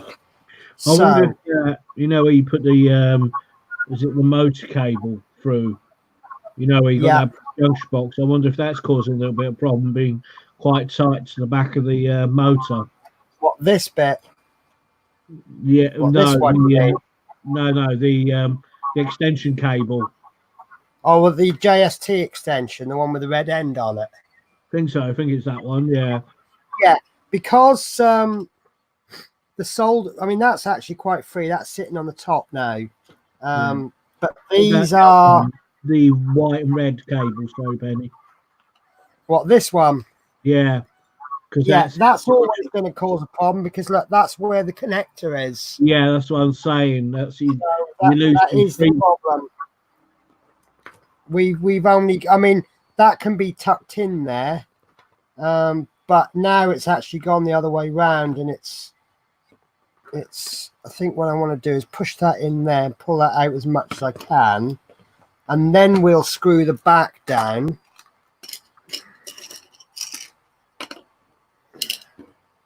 And then we can rearrange the cables. Just got to get the cables in and not trapped by the motor mount. That's just the main thing, is not getting them trapped by the motor mount.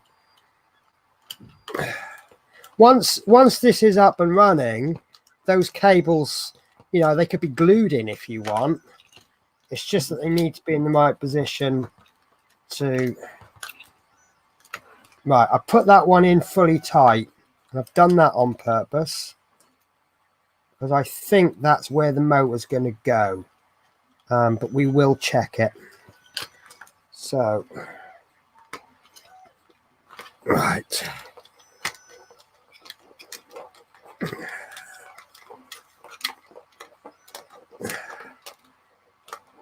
Right.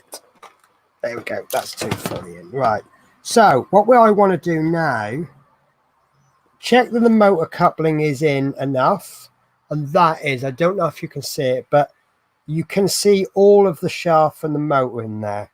Now, what will happen is that will either be too far out and it will pull this back, or it will be too far forwards, or some kind of variation. So what we're looking for now, I'm going to just put a bit of power to this. I'm going to get that motor spinning. That should move that coupling. That should move that diff bit. And then it should move that. And you should see these two move. Once that's done, if that is the case, we know we've done the motor's in the right position. So then we can lock it down with the other 2 screws. We can then lock that motor mount in place. So are you ready? 3, 2, 1. Oh, look at that.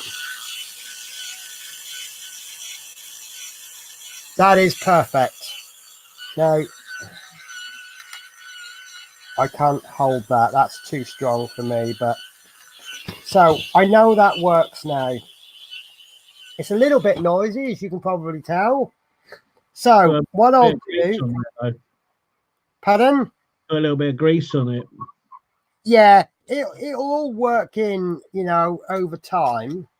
But I've got to be honest with you, I'm not really bothered by the noise. If you hear me coming, that's fine. So I know that works, so I will lock this into place. I think you've got a huge margin for error.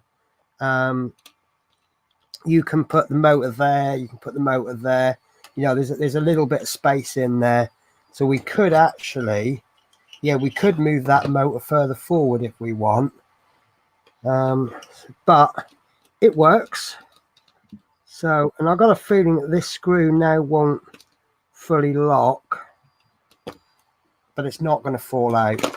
So don't worry about the excess. If you use the 8mm screw, obviously it'll be slightly further up, but there's plenty of clearance underneath as that rotates.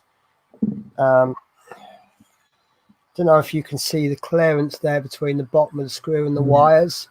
That's not going to catch. So if you want to buy a 6mm screw, as I have done, and that's loose, so that's obviously worn a bit of the plastic away.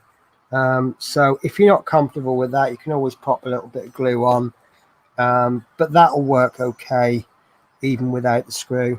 But yeah, if you want to buy a 6mm screw, that's fine, but you'll get away with an 8mm if that's what you're using. So I'll fully lock this down, and we just keep going until the resistance increases.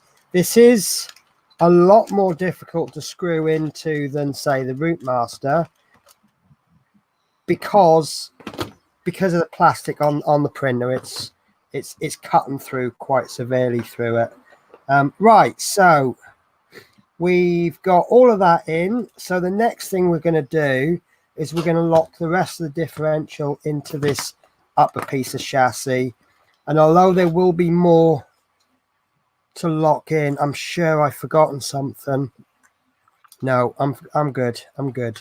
Right.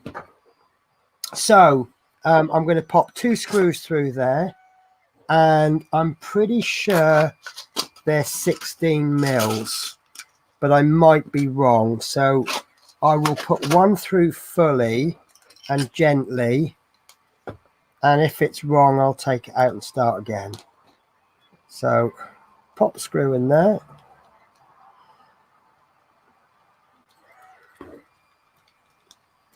And I'm going to cheat on this one. Well, it's not really cheating, is it?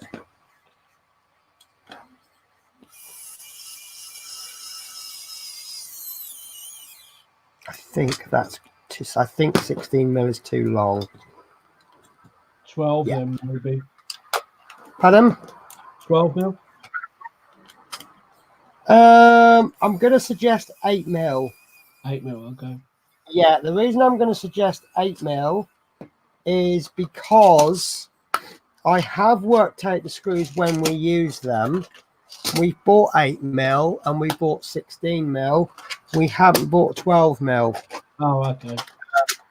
Right, we've locked that in place with the 2 screws underneath, which were 16mm.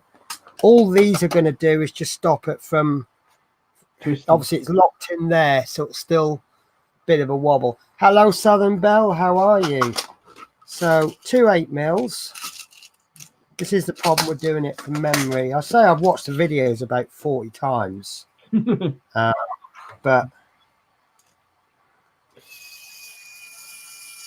I think the only thing that's missing with the tractor It's like what I think I don't- Dave printed up, picked up on, was some printed instructions. Well, no, he's got videos. Yeah, I and they're know. very. The only thing he hasn't got videos for is, well, he's only got videos for the tractor. He's got pictures for the dump trailer, and I managed to put it together. You know, look at how it's done. The rest is if you spend a bit of time, you can figure it out. I've got a spare screw left over. Why have I got a spare screw? Should I have? Right. I'm pretty sure that is going to be a long screw with a nut on the top. But I'm not going to screw that because it might be something connects to it. I think there is, yeah. So I know one of the things I've been worrying about, you've got two holes there and they're for nuts to go in. Now, when we do the next bit, we're going to put two nuts in there, but we're not going to fasten anything in. And the reason we put the nuts in is eventually something will go in there. But if we don't put those nuts in first, we're then going to have to remove all of the top. And that was the bit I keep looking out for. And I know there is extra ways to connect this, but I can't remember if we are connecting. Like, for example, there's a nut there and a screw there, and that will fasten these. But I can't remember if... There we go. I've got something there.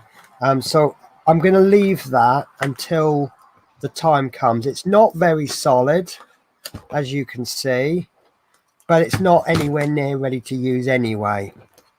So let me pop this screw away before I lose what it is. I think it's a 16mm. And if I find that I needed that 16mm. Oh, it was the two that I got out ready to screw this bit in. Right, so that's solid. So we have only got one thing to put on now, and that will be the diff finished, and that's these axles. So we will need, I know I got them out. I thought I got them out. We need two bearings, and they are not them. So give me a second to find them. Oh, we've got screws and little connectors for the servos. We do want to keep those, although we won't be using these. Let me get it out. That'd be easy. Right, so these servos come with a little bag of goodies. You've got 3 different types of arm. I'm going to have to get that out as well, aren't I? Because you're not going to see it. What's that? Right, so they come with 4 little screws, sometimes 3, sometimes 5, and a variety of arms. Now, in this instance, we won't need those arms, but you've got 2 long screws, which is used for screwing down like that, and not always required, but these small screws is going to screw into the middle of the servo, so you can put the arm on and then screw the arm in there. And I can't manipulate this screw because it's so tiny, but that will screw into there like that. You just saw that fall out. We will for these particular servos, we will only need 3 screws. That's the 2 long ones and 1 short one. But we won't need these arms because we have already, or we will make our own servo arms. I think we have already made them. If you started printing this off previously, you already have them. If you haven't started yet, you won't print them off until you need them. So, and they're just 3 little tiny, almost tear-shape things. Right, bear with me, guys. I'm so sorry. I think they're I didn't put the size on these, but this is 102C. So I'll just check the spreadsheet, see what size they are. I think these are the ones we've added this week. 102C. So these are the 12 by 18 by 4 mil. And a word of warning, my personal experience, if you order these, they will come within the time that Banggood say they will, but they will come a little bit longer. You order something on maximum 28-day delivery, you'll probably get it between 14 and 21 days. These seem to take like 27 days to arrive.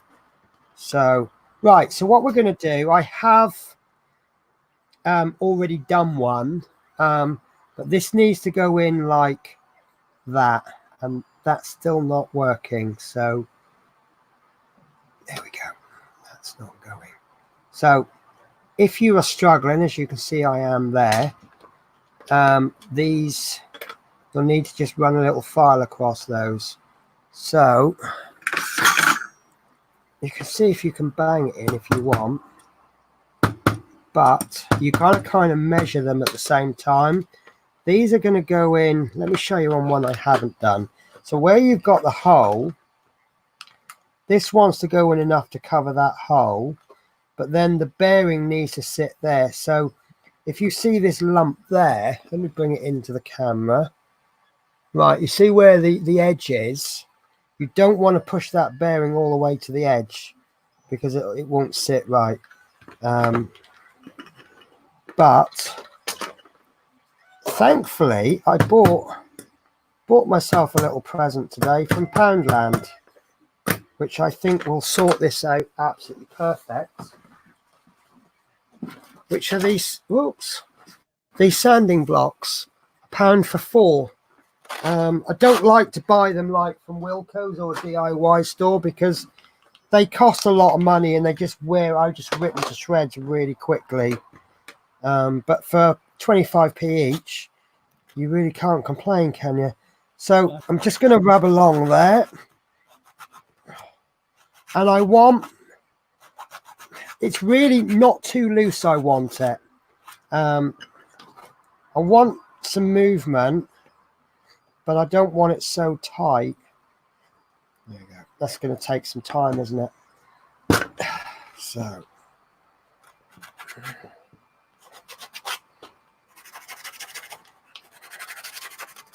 And that's all we can really do, I'm afraid. Your printer, if you print these off, you may actually they might just slide on. As you can see, mine isn't so simple. I think that's starting to go, actually. So I'm going to just push my luck there. I'm going to hit it with a gentle hammer. In fact, I've just come up with a really good idea. Which isn't going to work because I can't find it. I'm looking for my vise. Okay, plan B. I thought if I could clamp that bearing in a vise, I could then knock that through. But that's not going to work, is it? I don't want to knock the bearing too much because you could damage it, but you can see I'm getting there. So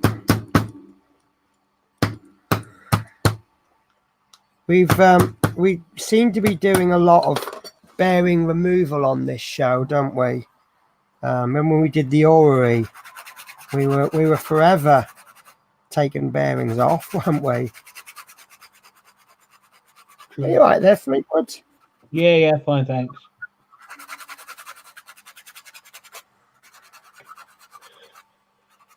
So yeah, find. I mean, sandpaper will do this. You could use your sanding files. Might actually be a better idea, but this is going to need some quite vigorous filing. Can you put a little bit of, without sounding rude, a bit of lube, something to help slide it off? Won't that make it harder? Tell you what, I think it needs something a bit more vigorous, so I'm going to use these.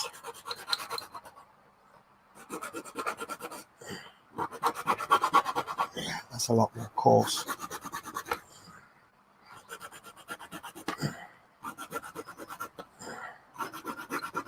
Yeah, that's practically stripped it off, so that's a lot better. You usually tend to find that where this isn't fitting properly, it's the layer lines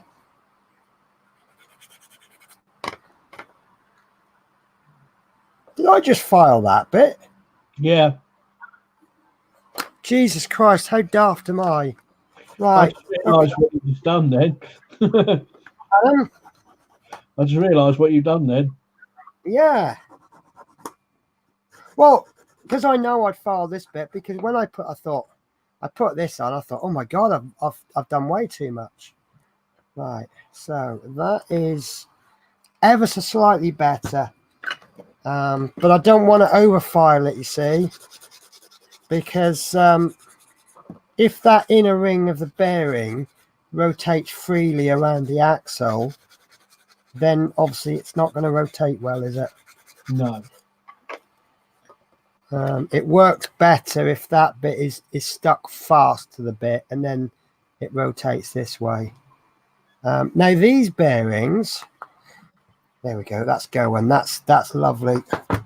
There we go. So I think that's gone in too much, I think.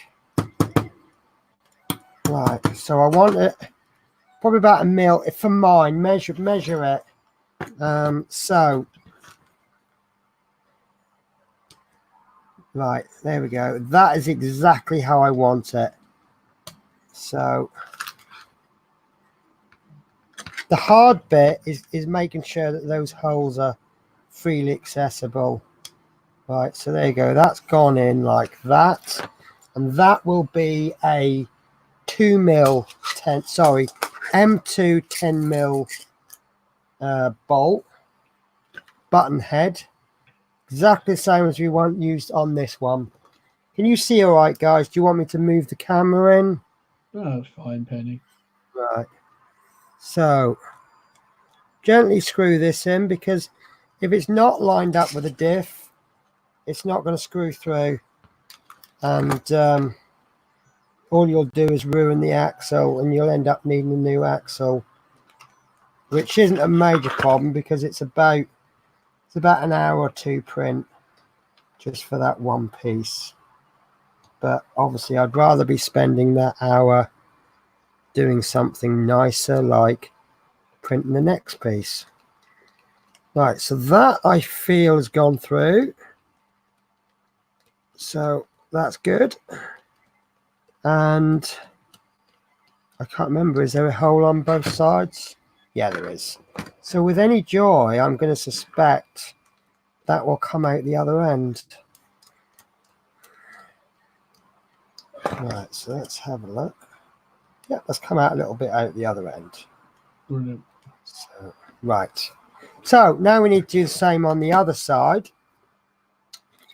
So obviously that sand and block was a waste of time, wasn't it? So we'll fit the bearing first. Yeah, that's going to need a bit of work. I can just about get that over the end. So that's actually going to have to sit further back. That's going to be about 2 mil from the end. So these aren't quite level, are they?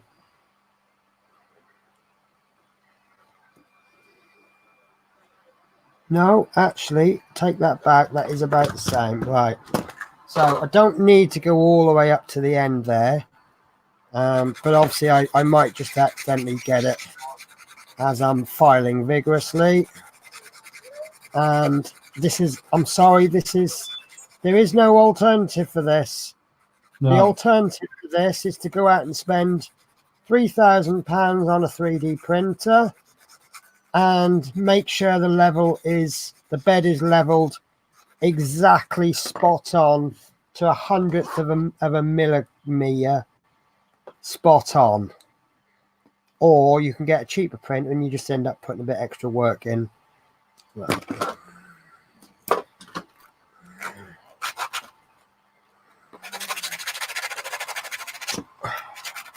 What I'm doing is I'm just filing the edge there to make a bit of an angle, so it will slip over the end.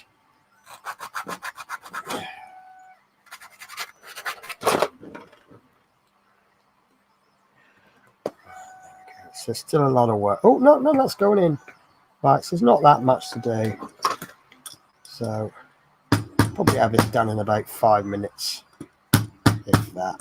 So,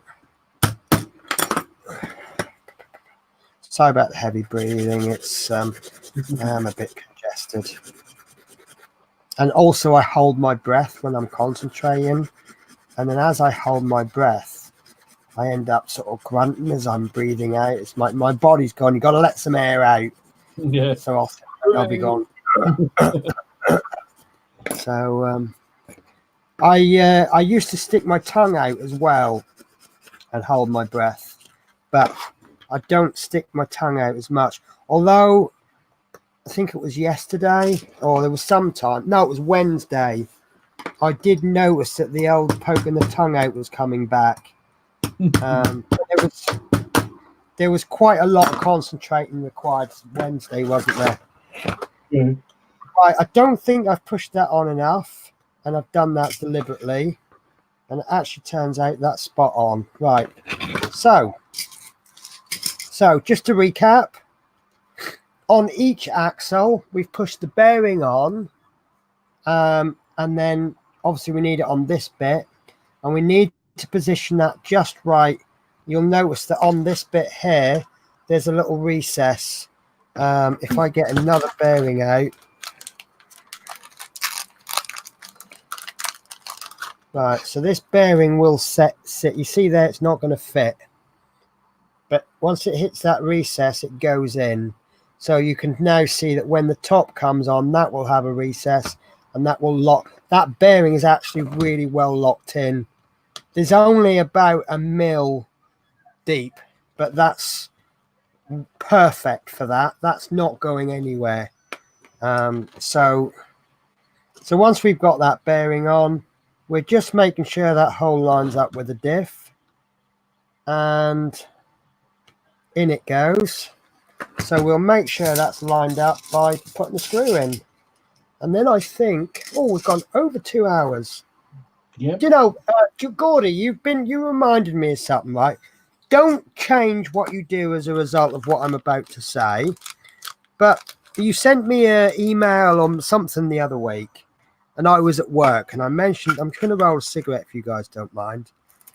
I said to one of the guys at work, I said, it's funny, I said, I got this guy who watches my streams, and he calls me Pennykins. And I said, if any of you guys called me Pennykins, it would annoy the hell out of me. But somehow, when he calls me Pennykins, it kind of fills me with a warm feeling and a smile. It's an endearment, isn't it? Yes, but even if someone at work called me Pennykins as a sign of endearment, I'd be like, you know, Yeah. I would probably swear at them. But when Gordy does it, it's like, oh, you know. So, right. Sorry, guys, I just thought that was a good time for a little spot of nicotine. So, I do struggle with these screws because they're not magnetic. So, but that's the way it is. We live with what they can. When I say they're not magnetic, I mean they don't seem to stick with anything magnetic. This, I don't know if I'm struggling with this. There we go, that's going through. Right, so that doesn't seem to want to stop, but that has caught that, and that's fine. Right, so that is now complete, all bar testing. I suppose you're going to want me to test it, aren't you? Yes. Of course you are. Of course you are. Yeah, no, Gordy, I didn't. What I meant by that was I don't want you to stop because I've said I find it annoying. It's like another thing I absolutely hate being called is Penelope. But one of my managers calls me Penelope when she wants something, and I have no problems her calling me that. But then I just turn around and I call her Louise, and I think I'm the only person who doesn't get a black eye calling her Louise. Mm. So it's those exceptions to the rules, isn't it? Right. So let's first of all I've got good news and bad news for you, and I'll tell you the bad news first. What if you haven't bought the power supplies and the transmitters and stuff, you are not going to be able to do what I'm going to do next, which is test all of these wires. And the reason, obviously, is because we're not going to buy them until much later on. I have bought all of the bits and bobs, and you know me, I like to test electrics.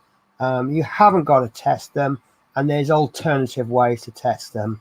For example, we've got the JST connectors, so we could hook this directly up to a power supply. The servo extensions, which I've just lifted up the wrong way round, what we could actually do is we could cut that. We buy them in packs of 10, and we don't need 10, so we could cut that end off, and then we could hook that straight up to a power supply like that, and then that would work. Obviously, the easiest way to test them is to go out and spend £100 on the transmitter and the battery and the charger and everything that goes with it. Because I bought everything before we began. I mean, I've been planning this for 6 months. Me and Horlicks have been planning this for 6 months. So I've had all the bits in place for ages. So first thing I'll do is I will test the diff works, because that is what we're doing today. So here is the battery. I can only test it one way at the moment. So I'm going to plug. This is going to make a noise. I apologize. So I'll try and talk over the noise. So power supply. So we can see both axles are going round. You can see that from the flat bit. If I hold this end, can you see how it's slipping? That's actually slipping. There we go. No. There we go.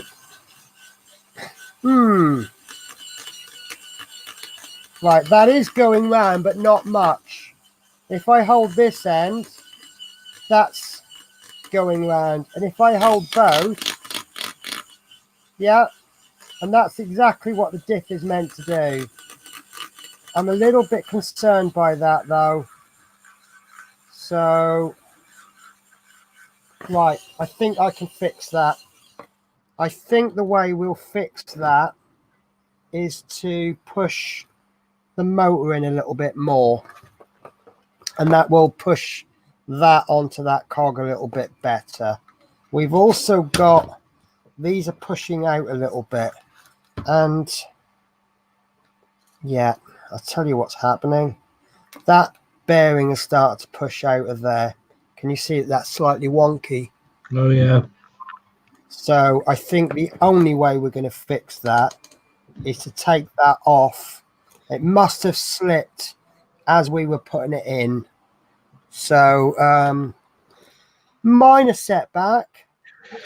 So that will have to come off, which means it may not go in quite so hard when we put it back.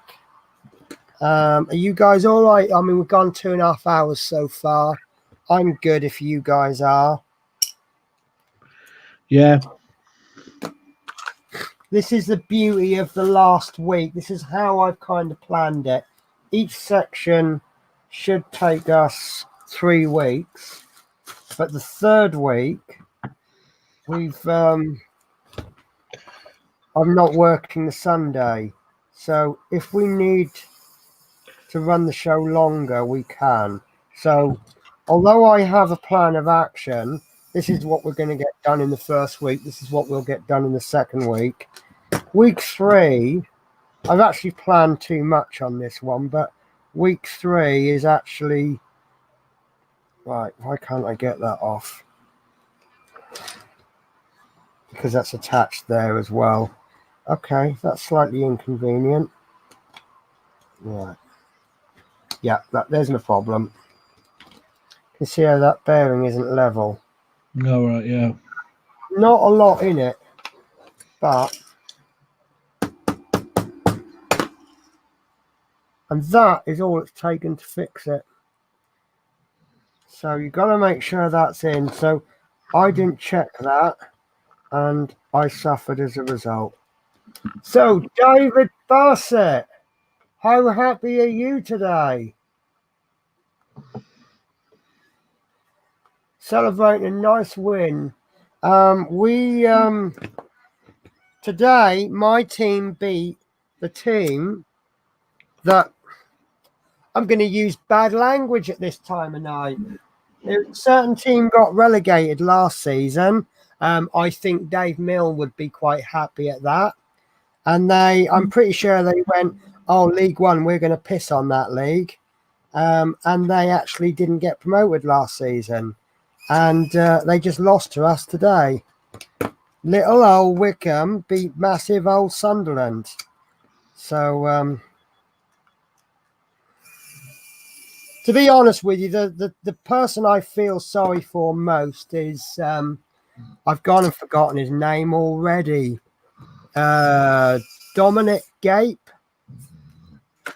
God, I've actually forgotten his name.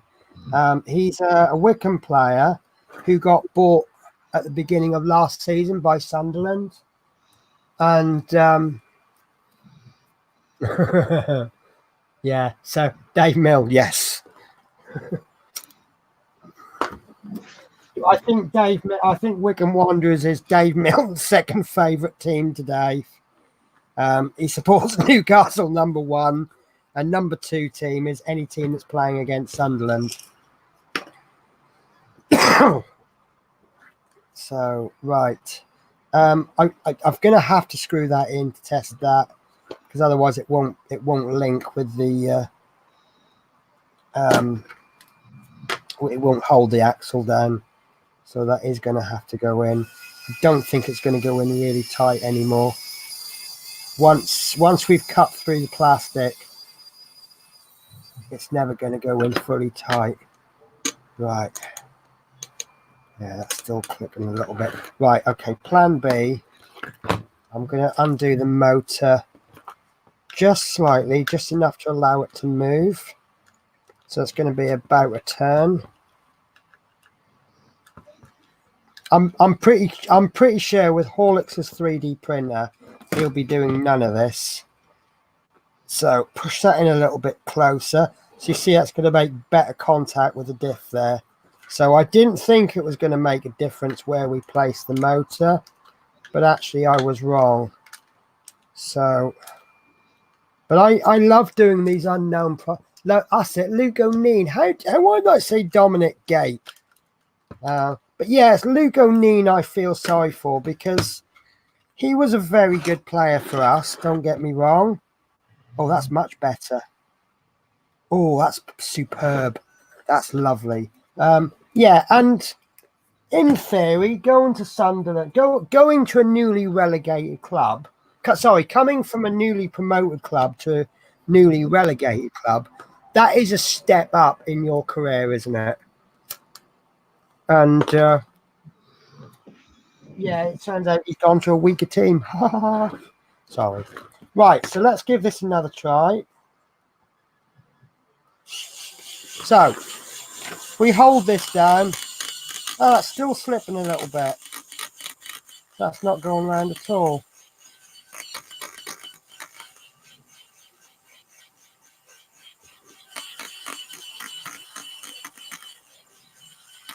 That one's not too bad.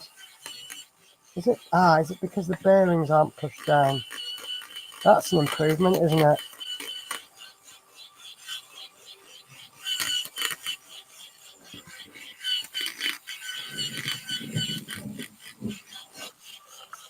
Right.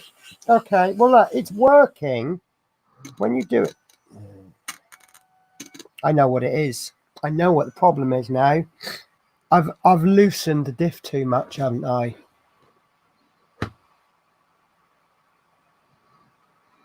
So I'm going to have... Well, that's not going to be difficult to do, is it? So I'm sorry, guys. We have these problems.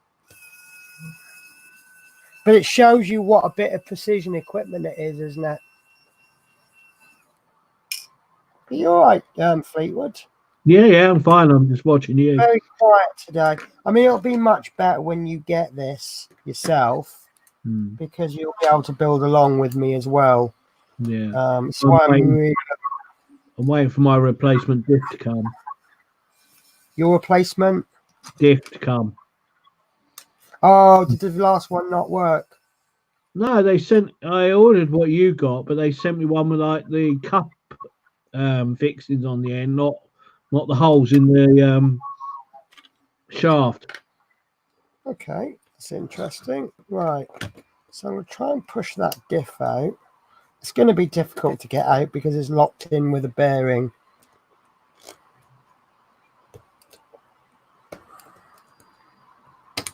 Oh, that wasn't meant to happen. Oh, yeah, okay. Daft me. Sorry. You need to undo both axles because it's Attached. yeah, yeah. So all I've done is just pull the bearing. So I pulled the axle through. Hopefully I haven't damaged the axle. Right, so I'm going to push that bearing in now. Right, so if you remember last week, we played with these screws and I got it so that I have actually said it, if anything, it's a little bit too loose. But I've got a couple of screws to play with now, and I'll tell you what I'll do with them. Right, I'm looking for the head. Right, I'm going to do not use an electric screwdriver with this because you can't control how much you're going to thread. So I'm going to tighten that. I'm going to be quite vicious, actually. I'm going to tighten it one whole turn. And that is actually very loose. Very, very loose. These screws, I can't feel any resistance in them. Right. In fact, I don't even know if they're connected. Do you know what I've just done? Right. Okay, I've lost my position now, so I'm going to screw them right in. That just feels like it's come out. Right. Okay. Shall I use the correct size screwdriver head? Do you think that'd be a good idea? Yep. Right, there we go. Right, so because I can't figure out how much they've been rotated, that one I think is so 1, 2. Right, I think that's in. Right, so I'm tightening these right up. I'm going back to default. Factory reset, we'll call it. So what I'll do is I'll put these screws in, so it just gives us something to help us rotate with. So this should, in theory, be impossible, which it is. So I will loosen that one. Oops. Right, one full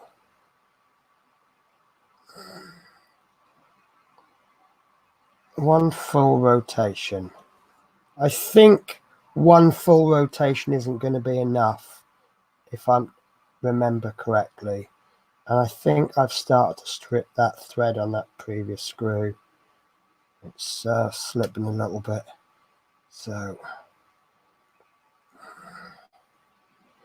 and what I do to get one full rotation is when I screw in, I look at where the triangles are. So I know there's one on each side. So as I rotate, I know that's one full rotation. So they've been opened up a little bit. So this should, in theory, if I remember rightly, it won't be enough. So, oh, there you go. Actually, it's fine. Now I think that's loose. So this is going to be the really hard bit of the build, I'm afraid, guys. So I've loosened it one. I think that's too loose. So Sorry. David right. Bass. Fleetwood J, would you paint your Routemaster into Blackpool livery?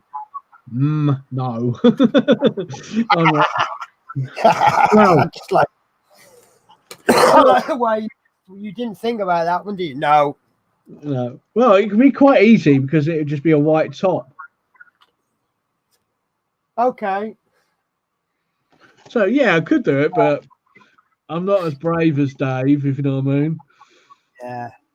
Right. So I'm going to do this a quarter of a turn back,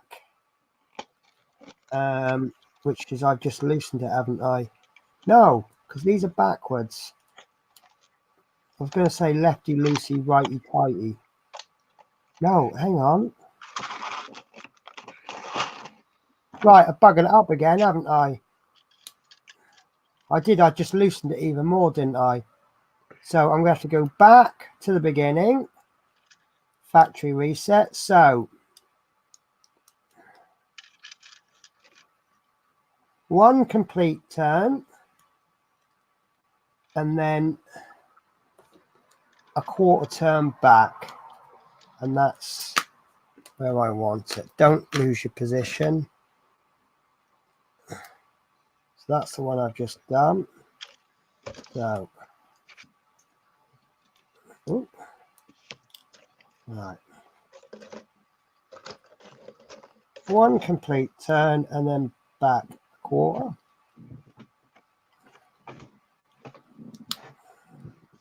If I don't get this right, I think I might end up needing new screws for this diff. Right, so that is now 3/4 term. I've got to be honest with you, I don't think we're going to need this diff to work. If you've got a heavy car, then yeah, definitely. Right, there we go. That's a lot tighter. So I think I'm happy with that, but you know I'm not an expert here. So I wonder if it made a difference we'd put the diff in the other way. Right, so that's a diff into there.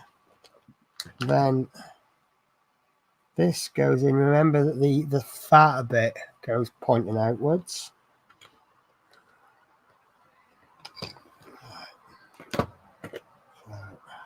Fatter screwdriver head. So that goes in with 16mm screws. And that's not connecting. We had this problem earlier, didn't we?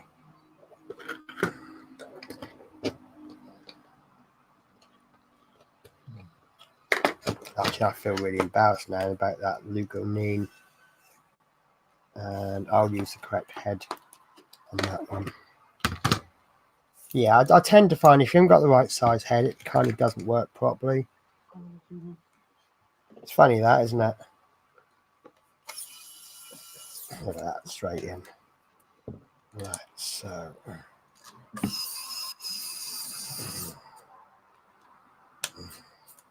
right, so one axle in. I may have problems with this screw because I have removed it now a couple of times. Every time I remove that, it's not going to work so well, and that's not lined up properly. You can always tell when it's not lined up because the screw's not going to go in. So I might actually have this on the wrong side. I might need to readjust it. Right, so there we go. That's better.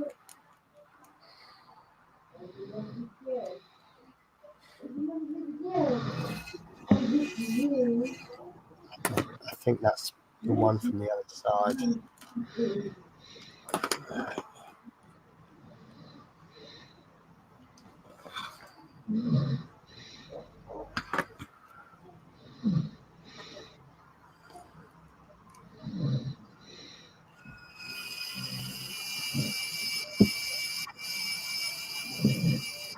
Do you know, I am so thankful to this screwdriver right now. The amount of screwing and unscrewing I've been doing.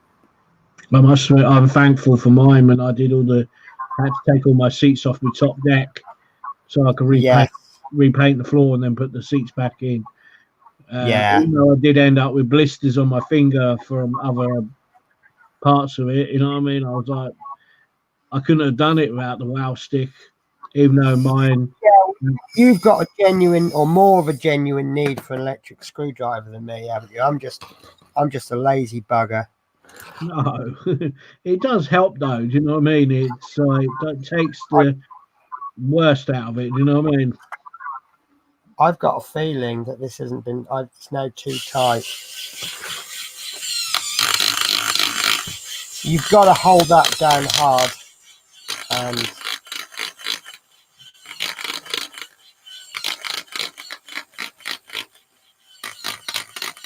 you know what? I just want to give up on this now. It kind of works.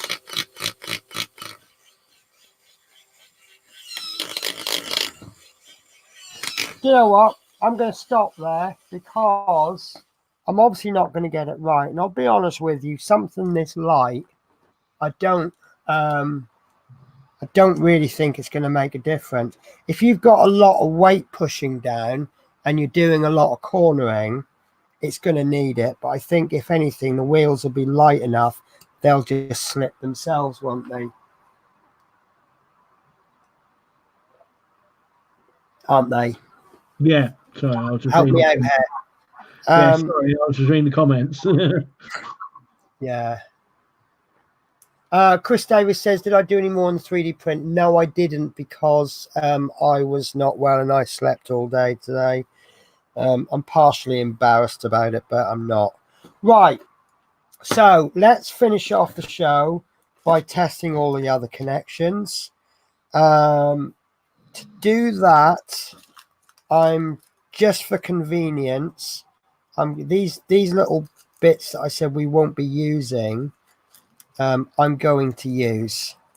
And this is just an alternative to put masking tape on the servos. So, right. So,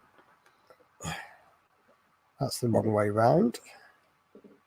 Right. So, on these servos, I've put that.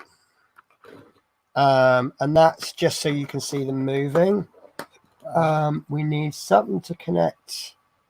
Right, we'll get a third servo.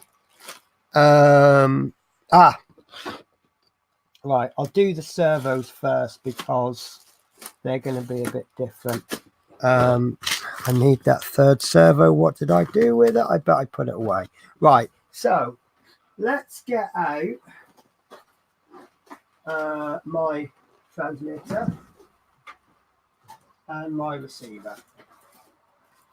And I'm going to need an ESC as well.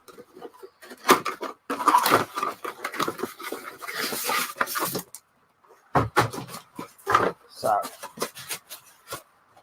right. So one receiver. I'll move everything up so you can see what I'm doing. Right. So there's two ways to do this configuration. One is let's cheat. No, not cheat. Let's go easy mode. We'll just plug batteries in.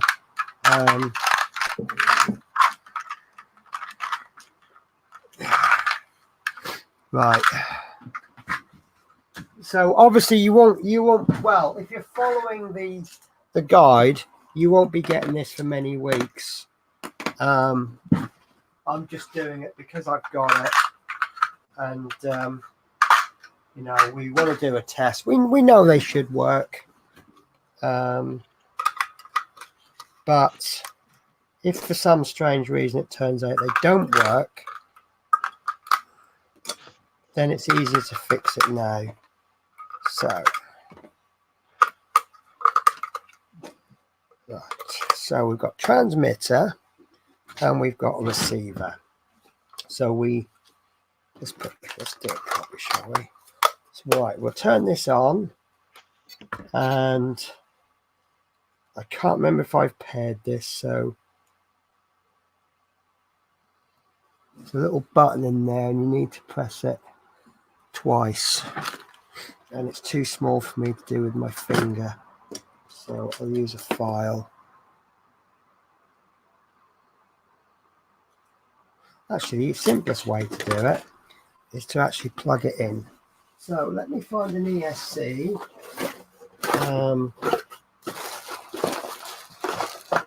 And we haven't got one yet, so that's going. I'm looking in the wrong box. Right.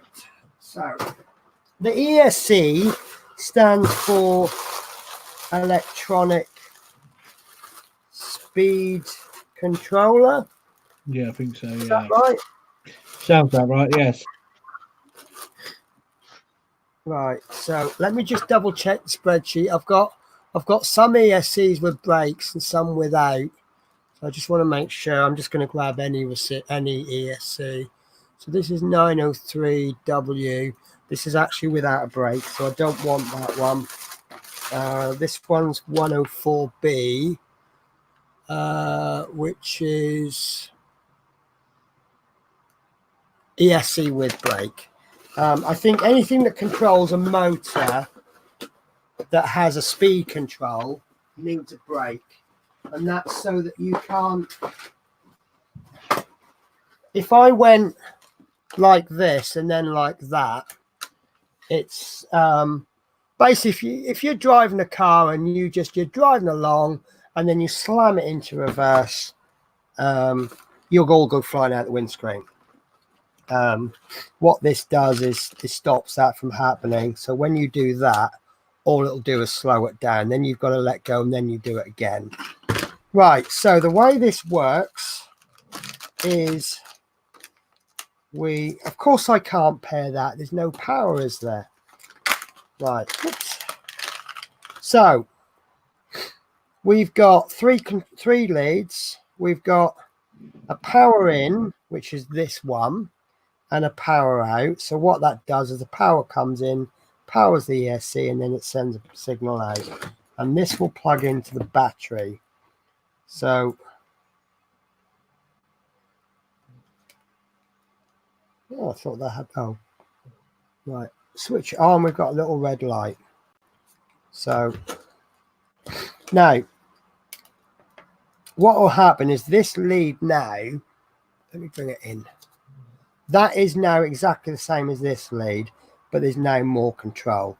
And then what we want to do is we want to plug this one into the receiver, and I'm going to plug it into number 2 because I know that's the throttle control, and we know it's working because we've got a light. So if it works, it's not paired. Right. I've got 3 of these and I'm fiddling around with them and I don't know which one is which. So there we go. It goes red when it's pairing. And I can't remember how to pair this now. I cannot remember how to pair.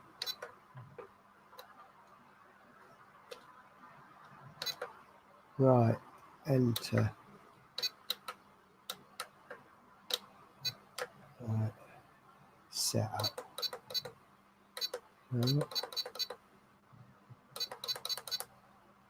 Sorry guys, I've forgotten how to pair this now. Model. Okay.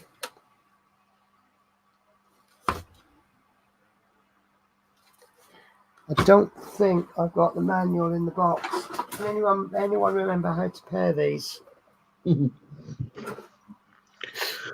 No. Right. Okay. Having said that, it won't control the motor because it's not plugged in. So this plug will go into the motor like that.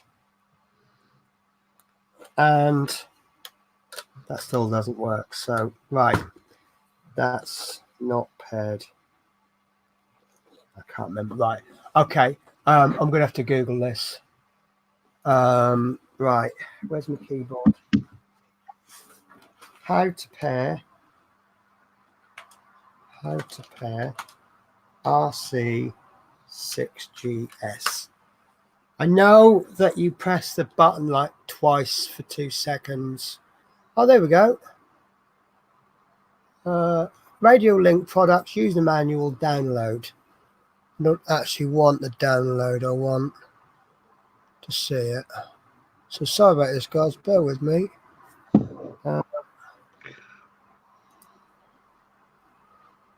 Right. User manual. I've seen a third link on how to pair it. Right, there we go. So, right. Find, pair,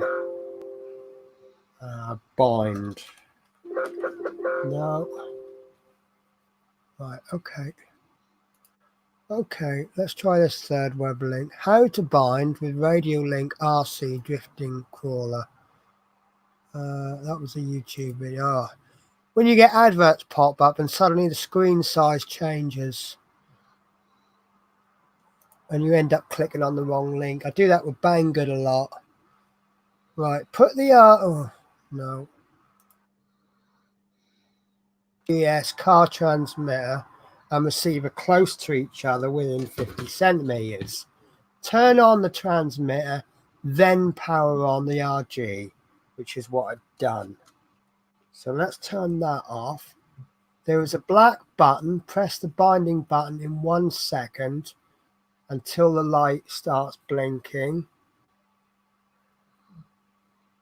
Match code success when receiver signal LED not flashing, which it's still flashing. So, right, so press, right, that looks like a flash to me. So we'll switch that on.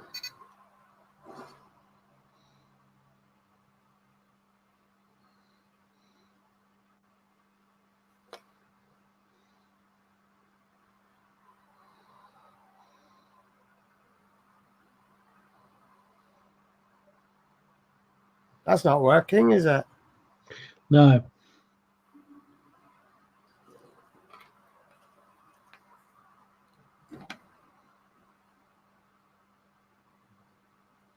Right, that's fast flash. Now it's not flashing. Why is that not working? Right, have I plugged that in the wrong way? I shouldn't have thought so, but... Right. Why is that flashing? That's been flashing a long time, hasn't it? Right, let's turn that off. And let's turn that on. Oh! Ah! That's not flashing anymore.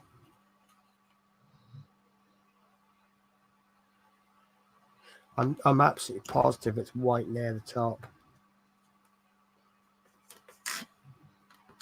Ah, done it. Right.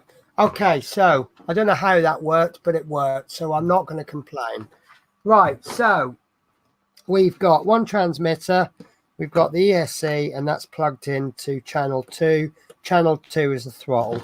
We can't test the steering at the moment because we haven't done the steering. But if we do it a little bit, we see there that it's rotating slowly.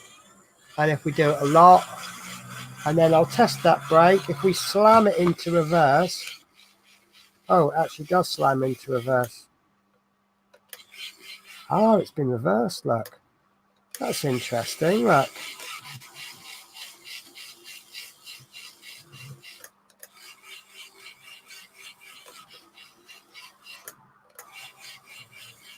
You can't slam it from reverse into forwards.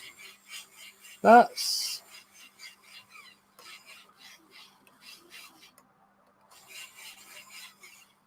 Do you know what? That is actually backwards. That is back. Isn't it? We'll play on the field backwards. We'll be unplowing the field, maybe. Yeah, that's the back. The wheels are going that way.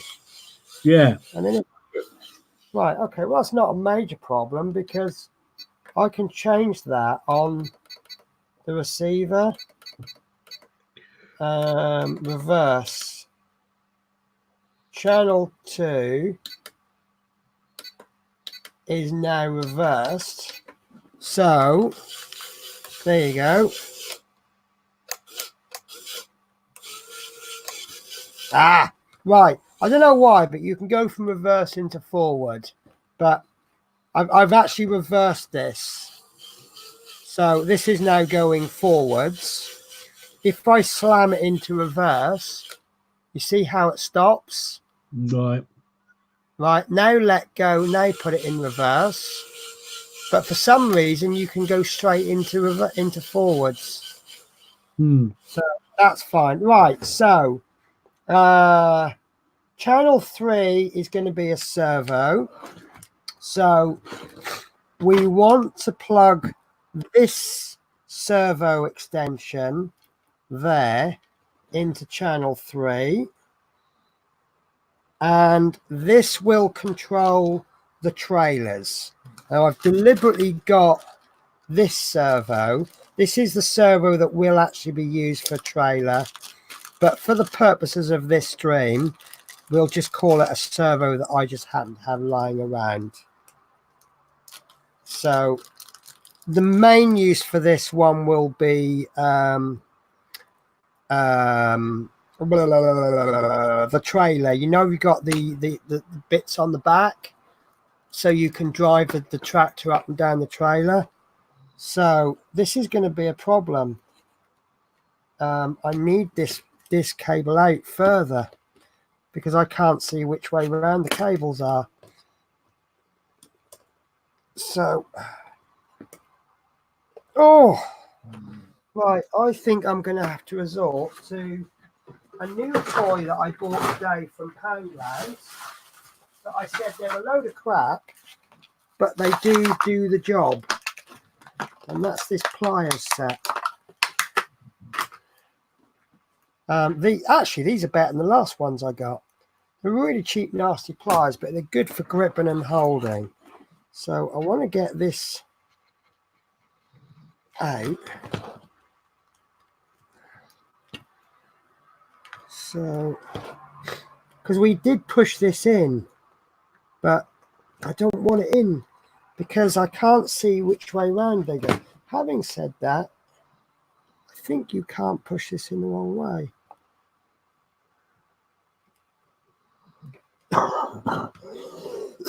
Excuse me.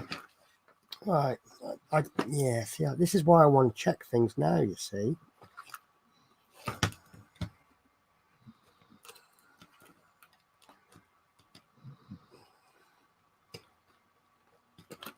I just want to pull it out just enough that I can see the colours. But having said that, I think these only fit one way. I'll test that with another extension. Oh,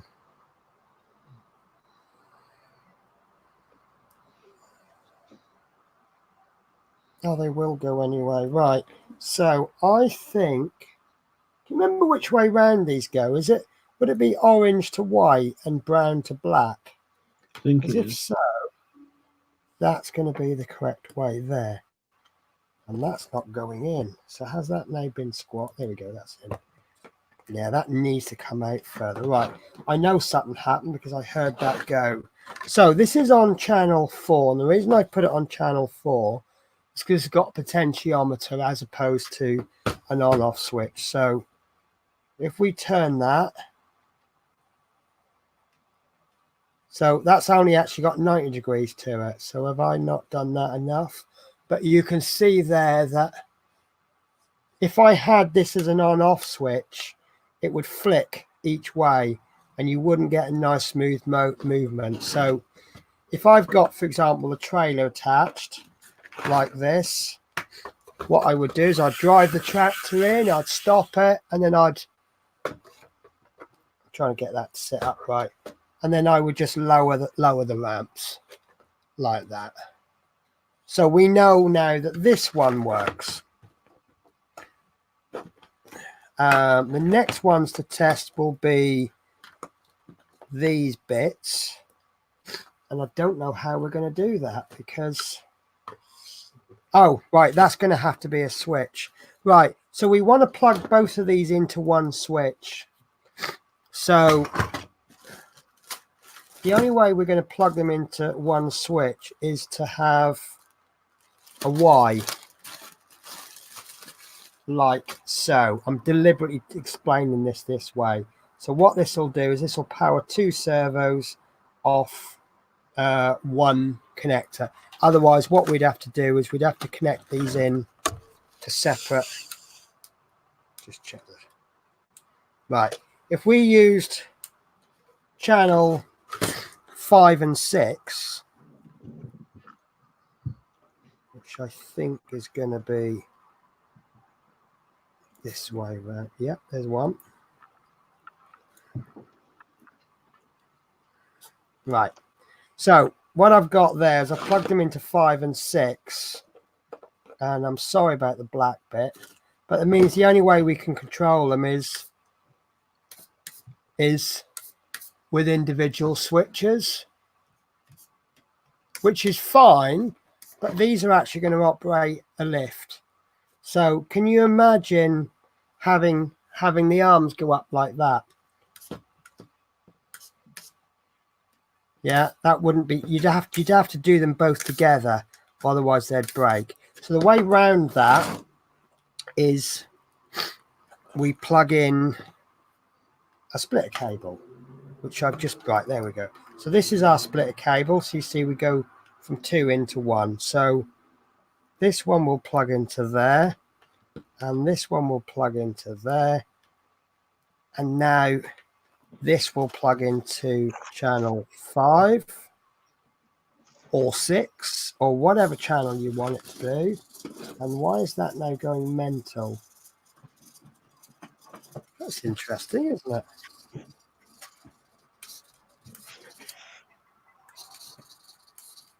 Huh.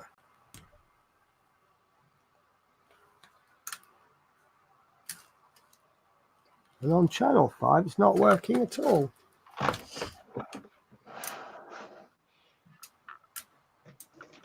Have I just broken it? Or have I got one round the wrong way? Yeah, I have. I plugged that in the wrong way round. Right, so I plugged them both into channel 5.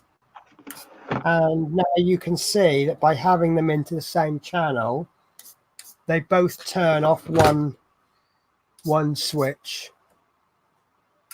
Yeah? Yep. However, you know the problem that's going to come up. When these are attached, they'll go something like that. Because of the orientation, can you see that they're going opposite ways? So you need a reverser, don't you? Yes. I am trying to explain this like I've never explained it before. So I apologize to those who've gone through all of this chat previously. So what we will do is we have one of these, and all we do, I don't know which way round, which one we need to reverse, but I'll just grab any one. So that will plug into there. So this one will plug into there.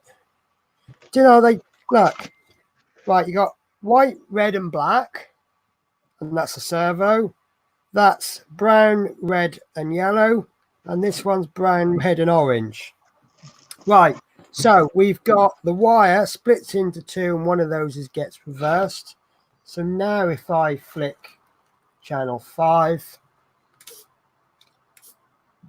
you see they both go the same way. Yeah. Right, so that's channel 5 checked and done. Channel 2, as I said, channel 1 I can't do. And channel 3 will become the LEDs. Not sure how I'm going to do those. And also I could have done with another potentiometer, couldn't I? 1, 2, 3, 4, 5. There's another channel somewhere. Oh, this one. Channel 4. Right, so yeah, I could do another potentiometer really, but I think for the lifter on the back, oh yeah, I do. I want that one. Actually, I want that. I'm trying to think now. Where did I plug this one in? This one's not gone in. Yeah, that'll be a motor. Yeah. So yeah, I think I've tested that as much as I can. Yeah. It looks an absolute mess now because it's got bits all over the place. Because what we've actually done is that, but can you see now how it's grown in one little week? It's looking cool, So, pardon? It's looking cool, though. Looking really, really good. So, what we'll do now is we will put that on the shelf and we won't come back to that for at least another 4 weeks. Right. So, 3 hours. But what we've been doing is, or we all have, is we're learning from previous streams. We'll tell because my head's getting a bit hot now. What we've done in previous streams is we've made a plan, and we've gone right. Okay, this will fill the whole show, and we've overshot that show, so we've actually had to stop, and it's pushed us more and more behind. What I've tried to do, I do want to get each stage done in 3 weeks, but I've tried to break it down, and then if we fall behind, we can then week 3 is really finish everything off. As we build up more budget and we start to use parts that we've already previously bought, then obviously we can chuck more stuff in. I think it's been a difficult week 1 and 2 because of the budget. You're right there, Fleetwood. Yeah, so I'm just looking for something. Okay, fair enough. So yeah, weeks 1 and 2 is tricky. Although to be absolutely fair, I don't think we did much less than we would have done actually with a part work. I don't think there's many part works where you'll achieve that within 3 issues. No. Week 1 we put the diff in, week 2 we put the motor mount in, and I think that was reasonable. And here we are on, so this is what we've got for 45 quid. And I think actually that's not awful value for money. We've got an awful lot going, and this is pretty much the brains of it, isn't it? Yeah. This and the next bit.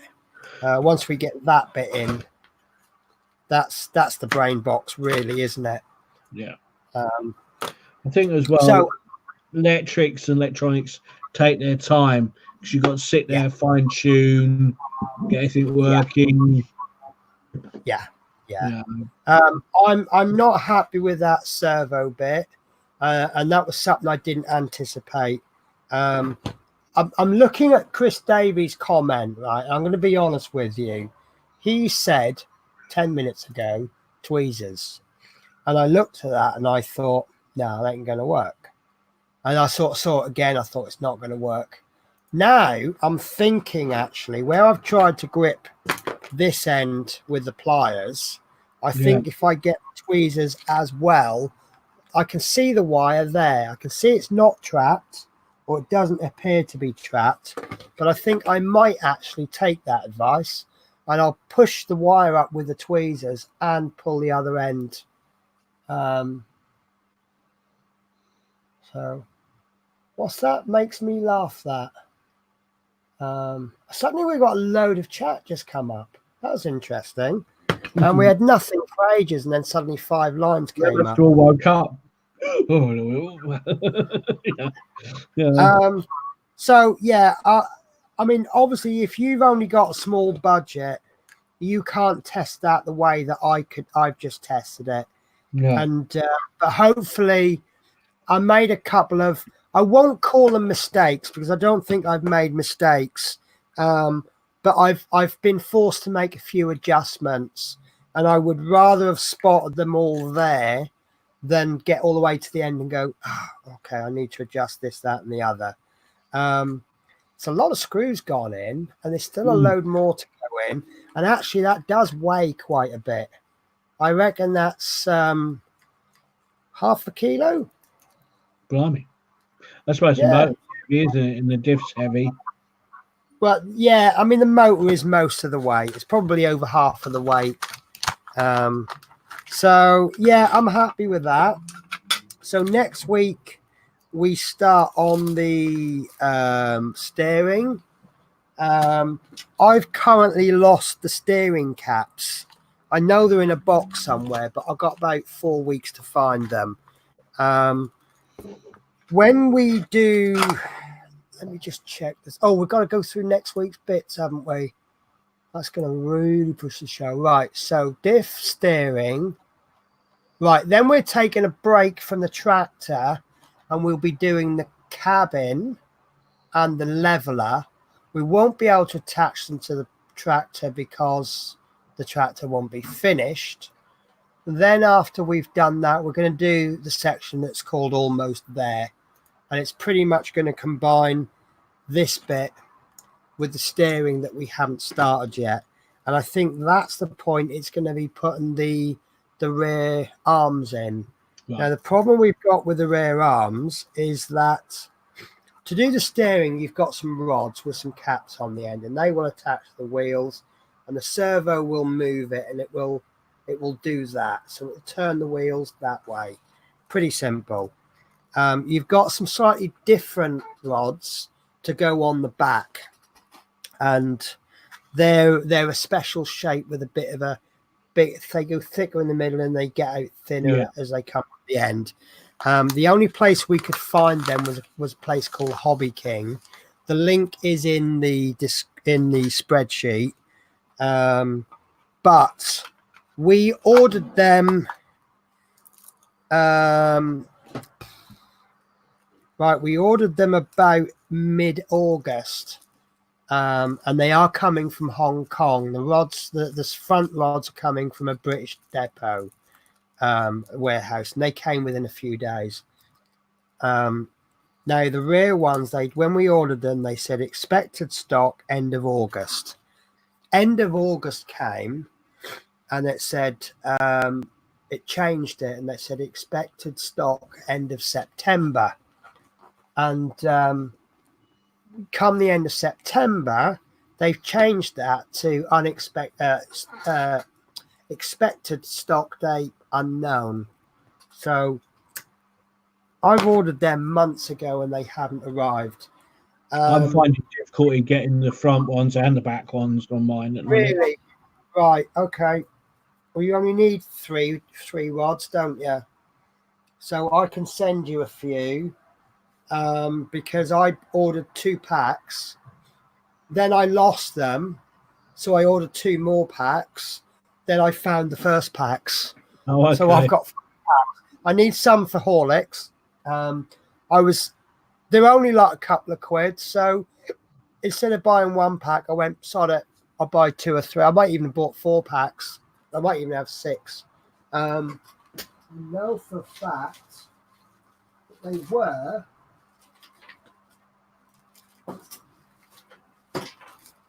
were on here. I must have put them in a box.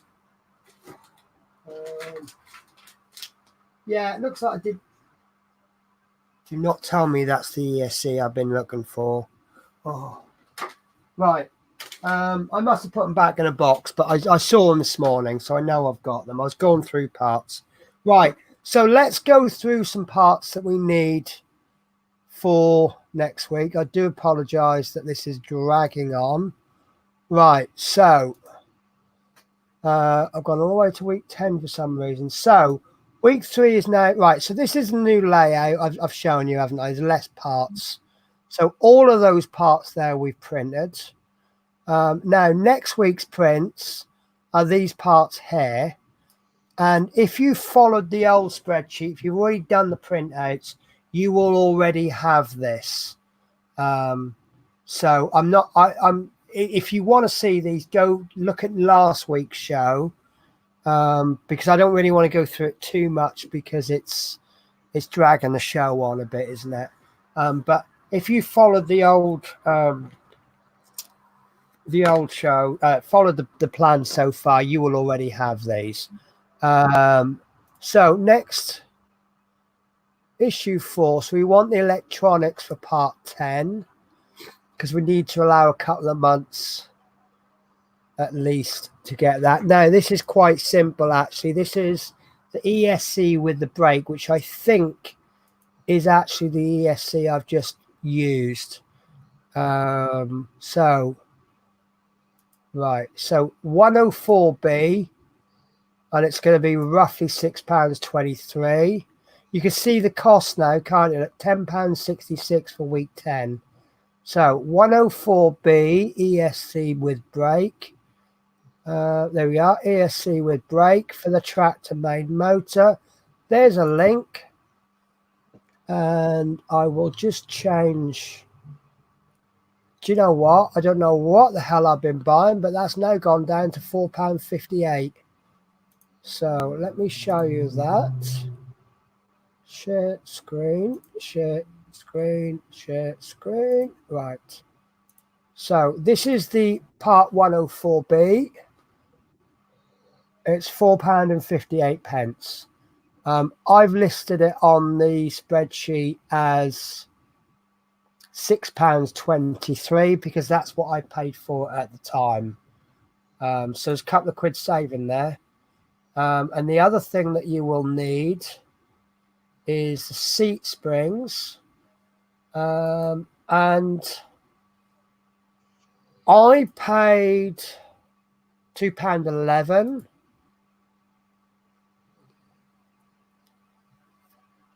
And they're now actually £3.15. So some of the saving you've made from the ESC, you're gonna have to spend that on the seat springs. Now these are 3D printer springs.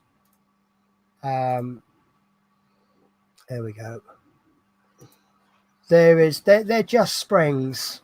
There's not really anything special about them, and you only need 2, and they come in a pack of 10.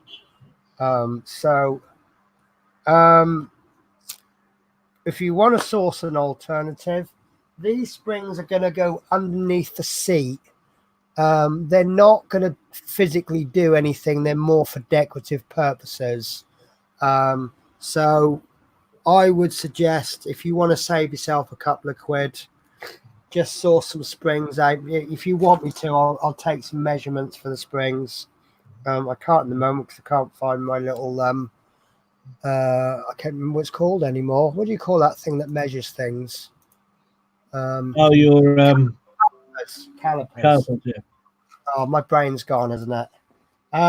So yeah, that's those parts. And the only other thing you need to buy, which is what we week 4.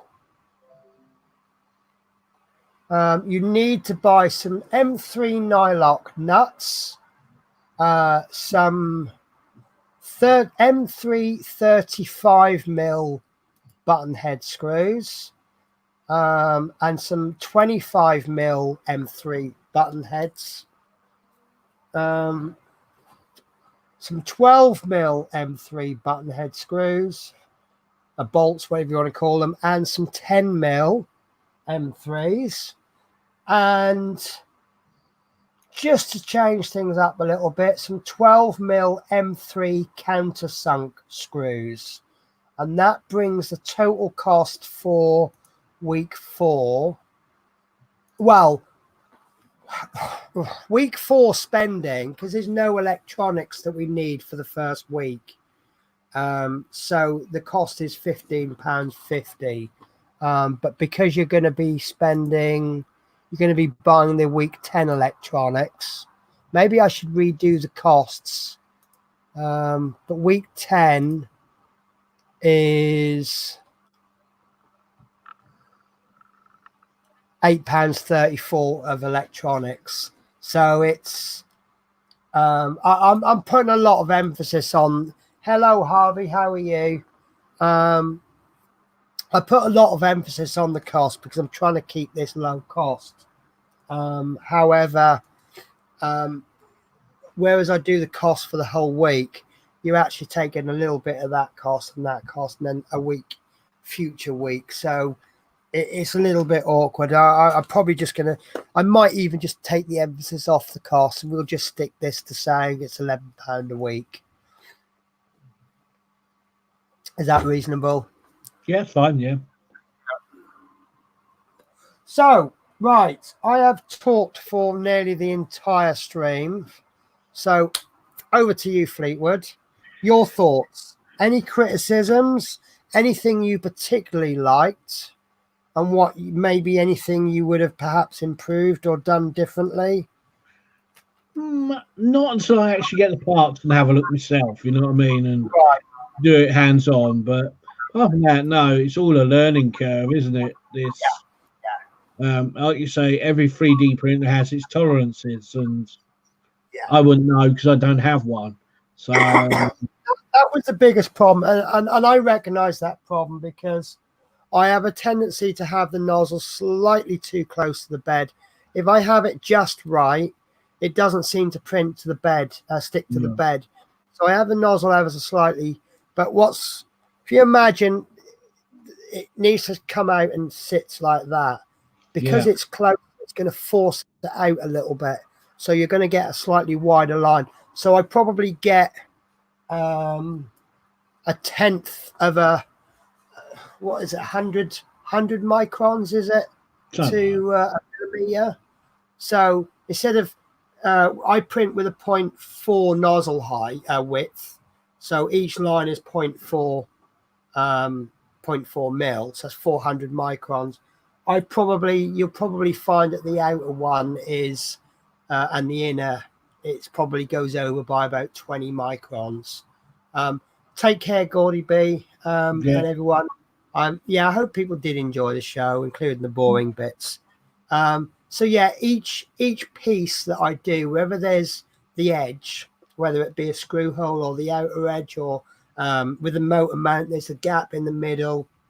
It's probably added about 0.4%, 10% extra on one line. So it's about 0.04 mil, which doesn't sound a lot, but when you've got these tiny screws, it does make a difference. So it just means that it's going to take a little bit longer for me to screw. Sometimes I have to put a file in the screw, whereas someone like Horlicks, who's got a very expensive printer that prints absolutely precise, he'll put the parts together, the screws will he may still end up with problems. 5% too high on the temperature, 5 degrees Celsius on the temperature too high, that can make the plastic flow. So that will then cause the plastic to flow a little bit more. Once it's higher than this, once it solidifies, it's not going to, it's like molten lava, isn't it? It gets to a point where as it cools down, it stops being runny. And it's the same with plastic. So there's so many things that will affect it. But look, done it. The only place I had a problem was the axles. When I screwed those M2 screws in, they went in and they went tight. Once I unscrewed them, I lost that tightness. And I think to get those axles in spot on first time, it's not going to happen. You're going to have to make adjustments. However, as I was saying that, I'm pushing the bottom of the screws and they're not coming out. So they're in okay. I've still got a bit of a problem with the diff, but I don't think it's going to be anything to worry about. I really don't. If this was, you know what, I've just worried myself there because I've just made the whole thing slip. Let me just plug this in. That's fine. Right. If this was a 2-ton machine, then the diff working properly would make a difference. But I think what's going to happen is with it being, this is probably going to weigh 3 or 4 kilos at most once it's fully built. Once it's going around the corner, I think what'll happen is it'll just drag the wheel ever so slightly and it won't make a difference. Harvey De Niro, the 75 quid or 76 printer, didn't get a chance to finish it today. I did look at a couple of YouTube videos and I am now expecting it to be crap. and I'm expecting to have to do some upgrades to it just to get anything half decent. I still think it'll be fairly good value for money, but a very good professional 3D printer has given the assessment that it's not a good printer for a first timer, but if you already own a printer, it's not bad for a second printer. So it looks like for me it'll be okay.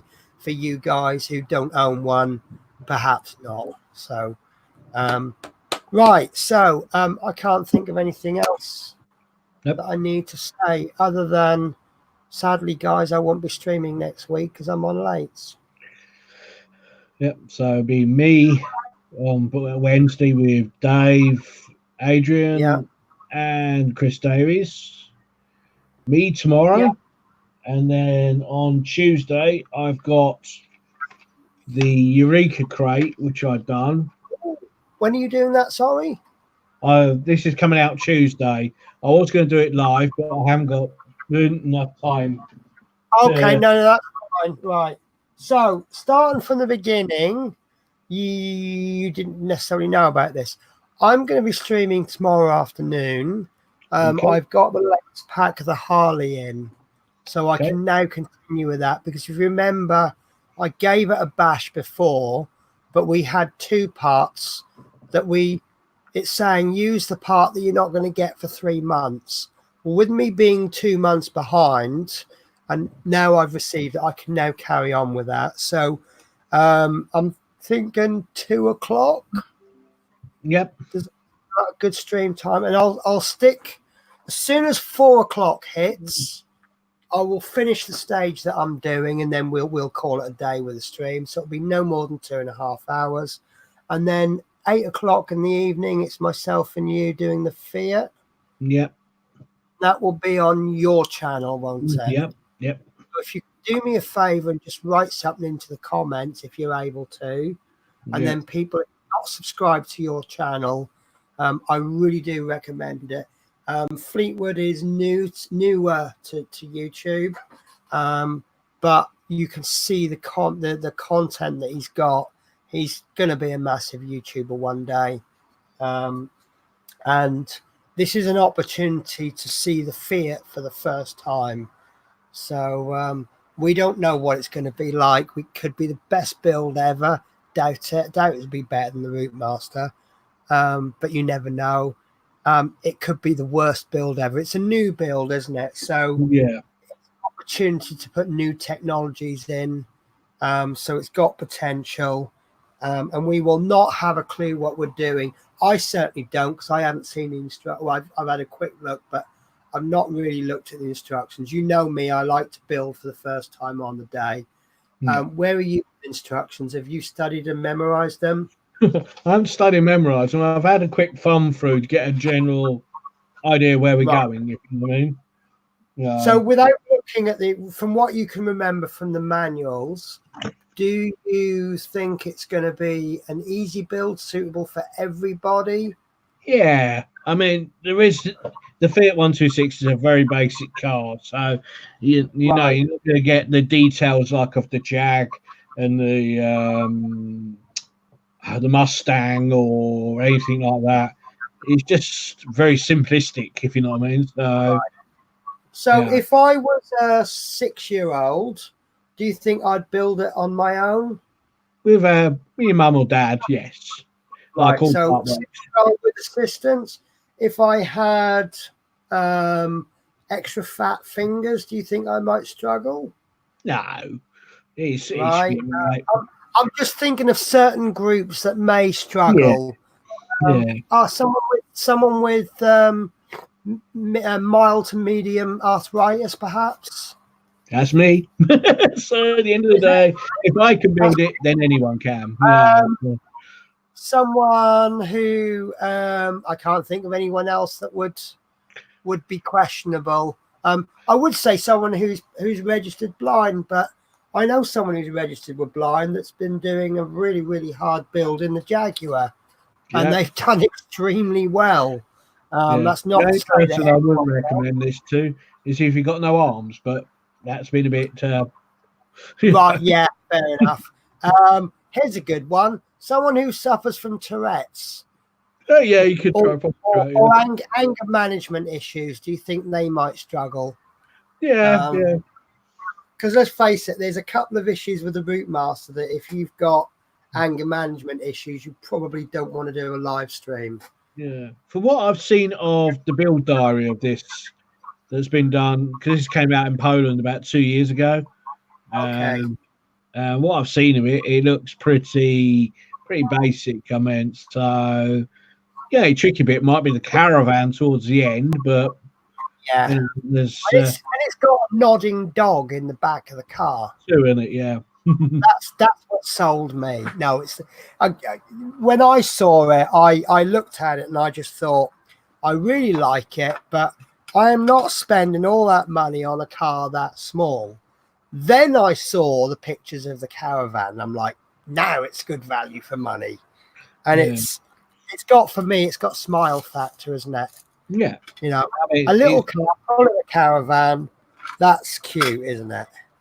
yeah. And I think, do you think they've actually planned this with the intention of, we want this to be fun? Yeah, I mean, if it's the same as what I've seen in Poland, where you get the tea set, the pot plant, Yeah. curtains and stuff like that, That's laughable, but in a good way, isn't it? Yeah. That's not laughable as in, you know, some of the issues of the R2D2 and the DeLorean were quite laughable, weren't they? They were awful, but these were, they're kitsch, isn't it? It's yeah. So yeah, I think we'll have a bit of a giggle at times. If the caravan is rocking, don't come knocking. Yes, that's very true. When I do my bike rallies, I'll tell you a quick funny story, actually. I used to do this bike rally quite regular, and we do have a saying that what goes on the rally stays in the rally. And that usually stretches to things like who you have in your tent at night. Once the weekend is over, as far as anyone's concerned, that didn't exist. No. And this one particular night, because I don't drink, I can't handle my drink, and I try to on bike rallies. And I think it was the Saturday, I'd start drinking from about 8 in the morning, and I was totally drunk by about noon, and I passed out in my tent. And then I woke up, and then I started drinking again. And by about 10 o'clock at night, I was totally drunk again. And I said to her, I'm going to bed. And it was a caring. They were like, oh, you're all right. I said, no. I said, what it is I've had too much to drink. If I carry on drinking, there's a risk that I could end up causing or being part of trouble, especially as it's a rally where you've got two back patch gangs there, one of them being the Hells Angels. You don't want to accidentally wind up a Hells Angel. So I said, it's just safe. I'll go bed early, and no offense, I've really enjoyed myself and that. So later on in the night, probably about 1 or 2 in the morning, I get woken up by it's a friend of mine I took to this rally. It was her first ever rally. And she came in my tent with one of the guys. There's 3 or 4 of us. We all build our tents around each other. We make like a little shanty town. And I thought, okay, you know, what goes on the rally stays on the rally. And all I did, out of courtesy, I just rolled over, so I'm facing the outside of the tent, wrapped myself up in a sleeping bag, and tried to go back to sleep. Anyway, there was something was going on, I don't know. And he disappeared to go to the toilet. And my friend said to me, she goes, oh, I don't want him in the tent. I can't get rid of him. I said, oh, all right, fair enough. As I thought he'd been invited in the tent.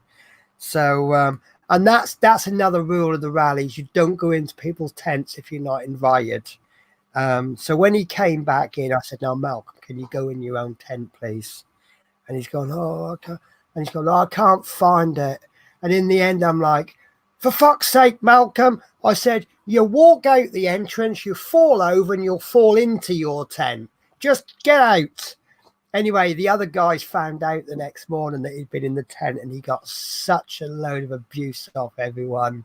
It was a real bad no-no. So, but yeah, I wasn't going to do anything because, you know, like I say, you know, things happen on bike rallies. A lot of times they don't, but things happen, and it'll never get spoken of ever again. So that's just the way it goes. That is the world of biking. So yeah, so you reminded me of that, Chris, when you said if the caravan is rocking, don't come knocking. So it's probably a similar situation. Right, so yeah, so we've got Fiat on Sunday. Monday is Chris Campling. I don't know if Chris Campling's still watching. I don't know where he is with the Terminator. I can't remember. Did he stream? Once about 2 or 3 days. Right. Have you seen the issue 27s going on eBay? They are going, yeah, there was one on. I see the post today on the Facebook group, and he'd put the last one, £50, and then there was another one on. It says the last one or something like that, £100. So I thought, well, what's next? Honestly, this really is the last one. I promise this time, £150. But I really hope no one bought them, because they're God, that's an obscene amount to pay, isn't it? Absolutely obscene. But like I say before about any part works, if anybody is abroad and they want to do a part work, give me a shout, and you know, it will cost you a little bit more than it costs the UK people, but I will quite happily receive a subscription for you and then pass it on to you. So you'll pay the actual subscription fee, and then I'll charge you the postage to your country. Obviously, if you want to give me a little present for doing it, I'll accept that, but I'll do that free of charge. I'm talking of presents. I got a present this week off my Amazon wish list. I am so chuffed. You don't see them on stream, but I've got 2 powered USB ports, and I think they're a taller. 1, 2, 3.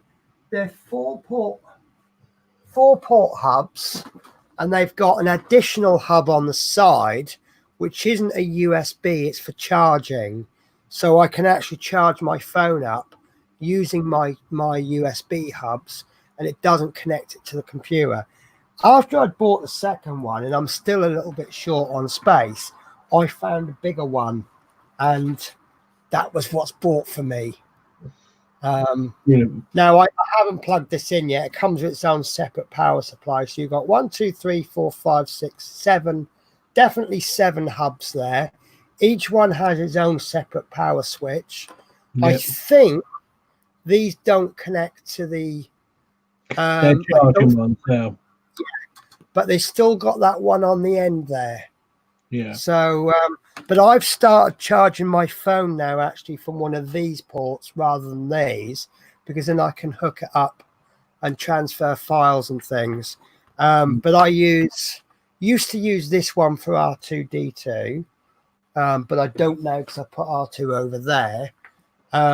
But with all the cameras and things I've got and bits and bobs, they're just really super handy. But like I think my 3D pen, you've got a plug for it, and you really need to be plugging it in, because if you plug it into one of these, it's one of those plugs which has got the USB that plugs into a 3-pin plug. If you plug the USB into one of these, it doesn't generate enough power to heat the 3D pen up. So you really want to plug it into one of those, and then that saves a socket. So this, I know who bought it. I won't say who's bought it unless they actually go, oh, it was me. But this is so appreciated, because it means I can replace one of my 4-port hubs. It gives me an extra 3, And then I've got all these charging cables, and this is absolutely brilliant. And USB 3 as well. Yeah, I don't think my computers, although my new computer will be USB 3. Yeah. But you see, I've got 4 ports on my computer. So I've got extensions on 2 of them. One of them I use for one of them I use for my keyboard and mouse. I find it works best if you plug that directly into the computer. Yeah. And the other one is, I can't remember. I've got one. Oh, it's for camera. No, it's from a hard drive.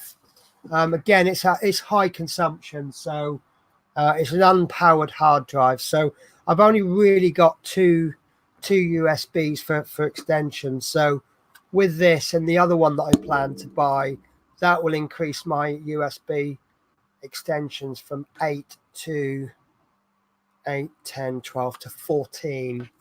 I don't know where I stand. Can I plug one of these into one of these? No, not really. You can, but it's best not to. It's a bit iffy, is it? Yeah. So, but isn't it funny that years ago we used to have 2 or 3 plug sockets in a room, didn't we? And that was enough, right? Now we need four banks on every corner of the room, and even then we're plugging extensions in. And then when the computers came out, we had maybe 2, maybe 3 or 4 USB ports, and that was plenty, wasn't it? More than enough. And now, look at that, we're having to buy extension cables that size. Yeah. I've got a Chrome USB hub on mine. Yeah. There. Oh, that's nice. Yeah. What I'm going to do, I'm going to make a bracket for this, and then I'll have one bit will clamp there and another bit will clamp there, and that the 3D printed bit will be screwed down to the desk, so this will then be solid. But I've got one that's actually hidden away on the shelf, so things like the cameras where the wires are coming from behind, and anything that's changeable is actually accessible. But this is going to become the accessible one. So yeah, I'm really, and it's one of the bigger, what I would call a bigger item on my Amazon wish list. Yeah. So really, it's funny. I come home. I got it. What did I get it? I think I got it it must have been Thursday because I was working. It was Thursday because I'm sure I would have told you on Wednesday, wouldn't I? And I'd been driving the bus, and I looked at my phone, and it said Amazon, and Amazon had phoned me, and I had ordered something from Amazon, and I thought maybe it was that, and I got home and I was thinking more about other packages, and it came the same day as I got 4 packages at once. So, and I really wasn't expecting it. It's such a nice surprise to come home to. So thank you so much for that. Right, so we have been streaming for over 3.5 hours. Yep. So I think it might be time for bed, and also time for clean up on my desk. I do make a mess on my desk while I work. So tomorrow I'll be doing Harley, and in the evening we will be doing the Fiat. Chris Campling on Monday. Chris Davies on, it's Tuesday, isn't it, Chris? Yeah. And Tuesday for mine. I'm going to look forward to it. I will watch that, actually. Not necessarily live, but it's a video I've pre-done already, so it's scheduled. Okay. Yeah. Because I've seen some videos on how to make coin making machines. Yeah. There's a really good one, actually, where he makes it out of cardboard. He basically puts a motor on, and he's got these cardboard, and he hot glues like a bolt to a motor. Yeah. And then chuck all your money in, and where the bolt's banging against this bit of cardboard, it's shaking it, and all the coins go down. And it's all to do with the size of the holes, isn't it? Yeah. And they all drop down the holes, and I guess that's the same principle. Is that F? So pickup. Yeah, Mark Hunter bought me that, so I've got that to do as well. So off my wish list, so that'd be interesting. Lovely, that partner, but he must be skint with all these presents he buys for people. But he wouldn't do it if he didn't enjoy it. No. Right, so Wednesday will be Route Master on your channel, I believe. Yep. So that's going to be the back end of the bus. That's actually quite useful for me because I am now going to be 2 weeks behind the Route Master, thanks to the newsagents. Sorry, thanks to HushJet not being able to distribute, and also because of my week off. So what I plan to do the following Wednesday is do the next issue quickly, and then do the following issue, and hopefully we'll get to. But I have said we'll find. It doesn't look like it's going to be a massive build next week, does it? Certainly not the size of last week's. No. And if Wednesday's issue, what will come out on Wednesday, is a short issue, then I'll be able to get 2 done in 1 week. But if it's going to be a long issue, I will only do the 1. So that takes us to Thursday, which may be World of Wayne, may not. I can never remember which weeks he streams. No, I don't. Friday, I believe, is going to be the return of Adrian Langley. Saturday, there will be no stream from me because I'm on lates. Sunday is another week. So it's me again with the Renault 4. Oh, fantastic. So I'm actually going to be off on Sunday because I've booked Toulouse Day. So I'm not working any. Normally I work every other Sunday. I work earlies once every 4 weeks and late every 4 weeks. But I work one, then I have one off and work one. I've booked 2 Lou days. So that gives me 2, 3, 4, 5, 6 Sundays off, 5 Sundays off. Right. So over a month of Sundays. That's good. Rush. Right. Off Penny because So, I've got them sparkle. Yeah, no, I'm going to let you say goodbye, and then I will say goodbye on the stream. I'll see you tomorrow. Okay, you take care of everyone then. So, thank you for tuning in, everybody, and yeah, we will see you tomorrow. Take care. Bye-bye.